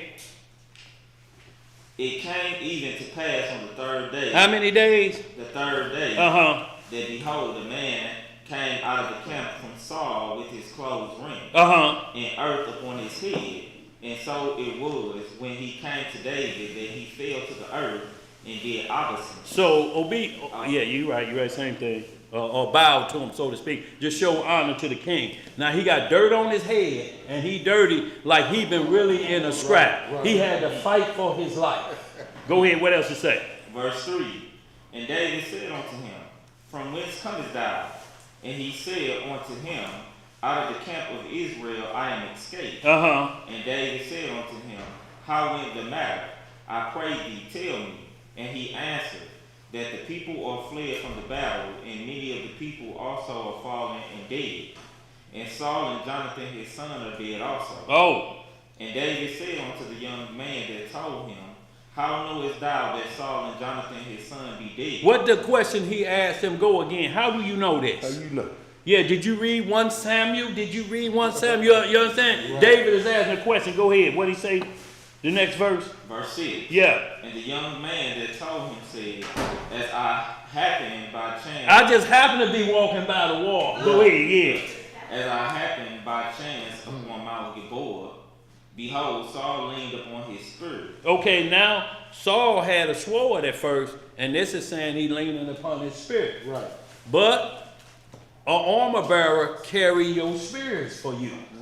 Y'all understand what I'm saying? So people won't be saying, well, it said a sword, but he had his armor bearer there, and his javelins is still there. Because remember, he used to throw them at David. Yep. Remember? He's just a fire, and David had to play the guitar to get it off of him. But that wasn't a sword, that was a javelin. Go ahead, what else to say, Nat? And lo, the chariots and horsemen followed hard after him. And when he looked behind him, he saw me and called unto me. And I answered, here I am. So it says Saul, right here what this young man said, he was just leaning on it, about to do it. And he said, hey, young man, just happened to be walking by. Right. Go ahead, read some more. Verse 8. Yeah. And he said unto me, who art thou? And I answered him, I am an Amalekite. So basically, I'm one of the ones who y'all been killing. We're at the battle. I'm the enemy that you're supposed to be wiping out. So what he's trying to do is do a good Samaritan deal here and get set up with David. He's with the group who's supposed to be dying. That's who David was just warned with. Let's get some more. What else to say? And he said unto me again, stand, I pray thee, upon me, and slay me. For anguish is come upon me, because my life is yet whole. Start that part over, Nat. I ain't mean to stop you in the middle of that. Verse 9. Yeah. And he said unto me again, stand, I pray thee, upon me, and slay me. For anguish is come upon me, because my life is yet whole in me. So I stood upon him and slew him, because I was sure that he could not live after that he was fallen. And I took the crown that was upon his head, and the bracelet that was on his arm, and have brought them hither unto my Lord. So this is what this, on the other side of the team, said. He was going to be in agony had not killed him. Right. He was suffering. I did him a favor. So I stood on him, and so it's a violent death. You know, you putting him out now. Right. But you warned with him at the same time. Your family. Right. Read some more. Verse 11. Yeah. Then David took hold on his clothes and rent them, and likewise all the men that were with him. Because it's terrible when you rent your garment. That's something that can happen so bad that you rent your favorite. Usually they're your favorite clothes. You just tear them. The bad news is like that. Go ahead. And they mourned and wept and fasted until eve for Saul and for Jonathan his son, and for the people of the Lord, and for the house of Israel, because they were fallen by the sword. And David said unto the young man that told him, whence art thou? And he answered, I am the son of a stranger in Amalekite. So David asked him, who are you, where you come from? Who your people? Go ahead. And David said unto him, how was thou not afraid to stretch forth thine hand to destroy the Lord's anointed? So David asked him the question that David said himself when the Lord put Saul in David's hands 3 times. He said, you can kill Saul for what he's trying to do. He's trying to kill you. You can use self-defense. But David never would put his hands on Saul. He said, I'll never touch the Lord's anointed. Right. He even cut off part of Saul's robe when he was taking a number 2 and showed it to him up on the hill. He said, Saul, my Lord, my King, he said, I could have killed you, but I didn't. Here's your robe. And then Saul turned around and see that piece gone. He's like, oh, you could have got me. You was up on me like that? Right. So this is why he's questioning a young man now. I had opportunity righteousness to put him away, but I didn't. Let's read some more. Verse 16. Yeah. And David called one of the young men and said, go near and fall upon him. Uh-oh. And he smote him that he died. So, go ahead. And David said unto him, thy blood be upon thy head, for thy mouth hath testified against thee, saying, I have slain the Lord's anointed. So he got two witnesses from him with his mouth as a confession. Exactly. Y'all understand what I'm saying? He told on himself. And it cost him his own life. He told the crime that he did. He wasn't expecting to receive that. No, he was expecting to get some heat off of them Amalekites and to get himself set up at David's table. I'm the one that brought David the crown of Saul. And David said, no, you ain't happened by like that. No, and if you did, you should have let the Philistines kill him. You should have let him go. You should have let him put him down. You should have put your hands. Yeah, and you gonna come here and you put your hands on him. It's like we would today if you know a family member. Wait a minute, you whooped my child. Wait a minute, you ain't called me to tell me what he did. I tore his ass up. I tore him up. He ain't gonna do that no more. See, cause you be playing with him, but I tore his ass up. And you be like, wait a minute. Squabble up. Wait a minute, you doing too much turning. Right. Show me what I ain't doing. You way overstepping your bounds. Chastise him with the rod of correction, but you don't get to tear his ass up. That's for me to do. You talking about what I don't do? No. Oh, no. Mo, has it ever been a neighbor put on you what your parents put on you? You trying to Never. run my house. I done got whooped by another family member, but it wasn't that tear his ass up whooping that my mama put on me. My dad used to just have to get her off of me. That's enough now. That's enough. Okay. Thank you. Let's close out. Any questions or concerns, y'all? No, sir. It's an excellent class. We hope y'all it got some understanding, y'all. If time is permitted, Moses gone? Yeah. I'll let you later, brother. We was gonna get into the Moses writing the Old Testament because in Deuteronomy 34, and he died in Deuteronomy 33. Well, if you go back to 31, you see that Joshua went with him when he talked to the Lord. So Joshua is writing 34. And then the next chapter we get into is the book of Joshua. But you go back to chapter 31 and you'll see who went up in the cloud with Moses. It was Joshua. And Moses laid his hands on who? Joshua. And Joshua started writing. Do that make sense? Y'all, let's close out. We got any questions or concerns too, Bob? No, sir. Yes, sir. Jacob say, told our revised relax for the excellent class. Y'all, now we got the Feast of Purim coming up, Thursday, March the 13th. So for all St. Louis, we'll be down here getting the bags together, 200 bags to give to the homeless. Thursday, we'll try to do it between 4 and 7 p.m. That's Thursday, March 13th. The start of Feast of Purim, get those bags out. Everybody take what they got, go deliver to wherever the homeless you deliver to.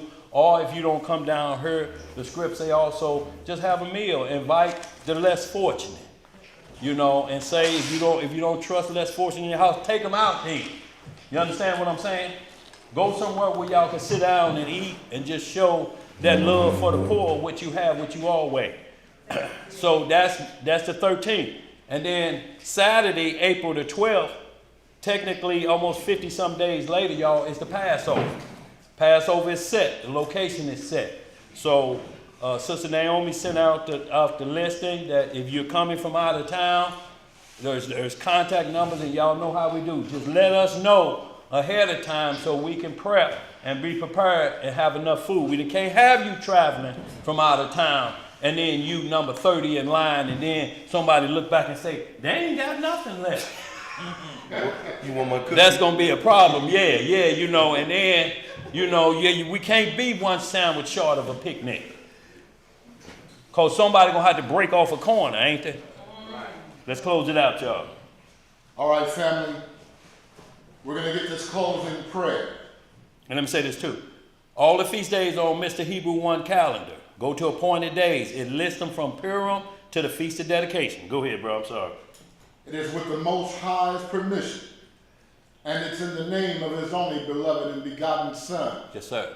our Lord and Savior and our Redeemer, Yahushua HaMashiach. But we know him as Jesus the Christ, family. Long live the King. Long live the King. Reading in the book of Psalms, in the 101st chapter, it reads, I will sing of mercy and judgment unto thee, O Yahweh. Yes, sir. Will I sing. I will behave myself wisely in a perfect way. Oh, when wilt thou come unto me? I will walk within my house with a perfect heart. Yes, sir. I will set no wicked thing before mine eyes. I hate the work of them that turn aside. It shall not cleave to me. Yes, sir. A froward heart shall depart from me. I will not know a wicked person. Whoso privily slandereth his neighbor, him will I cut off. Him that hath an high look and a proud heart, Yes, sir. will not I suffer. Mine eyes shall be upon the faithful of the land, that they may dwell with me. He that walketh in a perfect way, he shall serve me. He that worketh deceit shall not dwell within my house. He that telleth lies shall not tarry in my sight. Yes, sir. I will early destroy all the wicked of the land, that I may cut off all wicked doers from the city of the Lord. Hallelujah! Say what? Y'all got a shekel or two, y'all. We greatly appreciate it.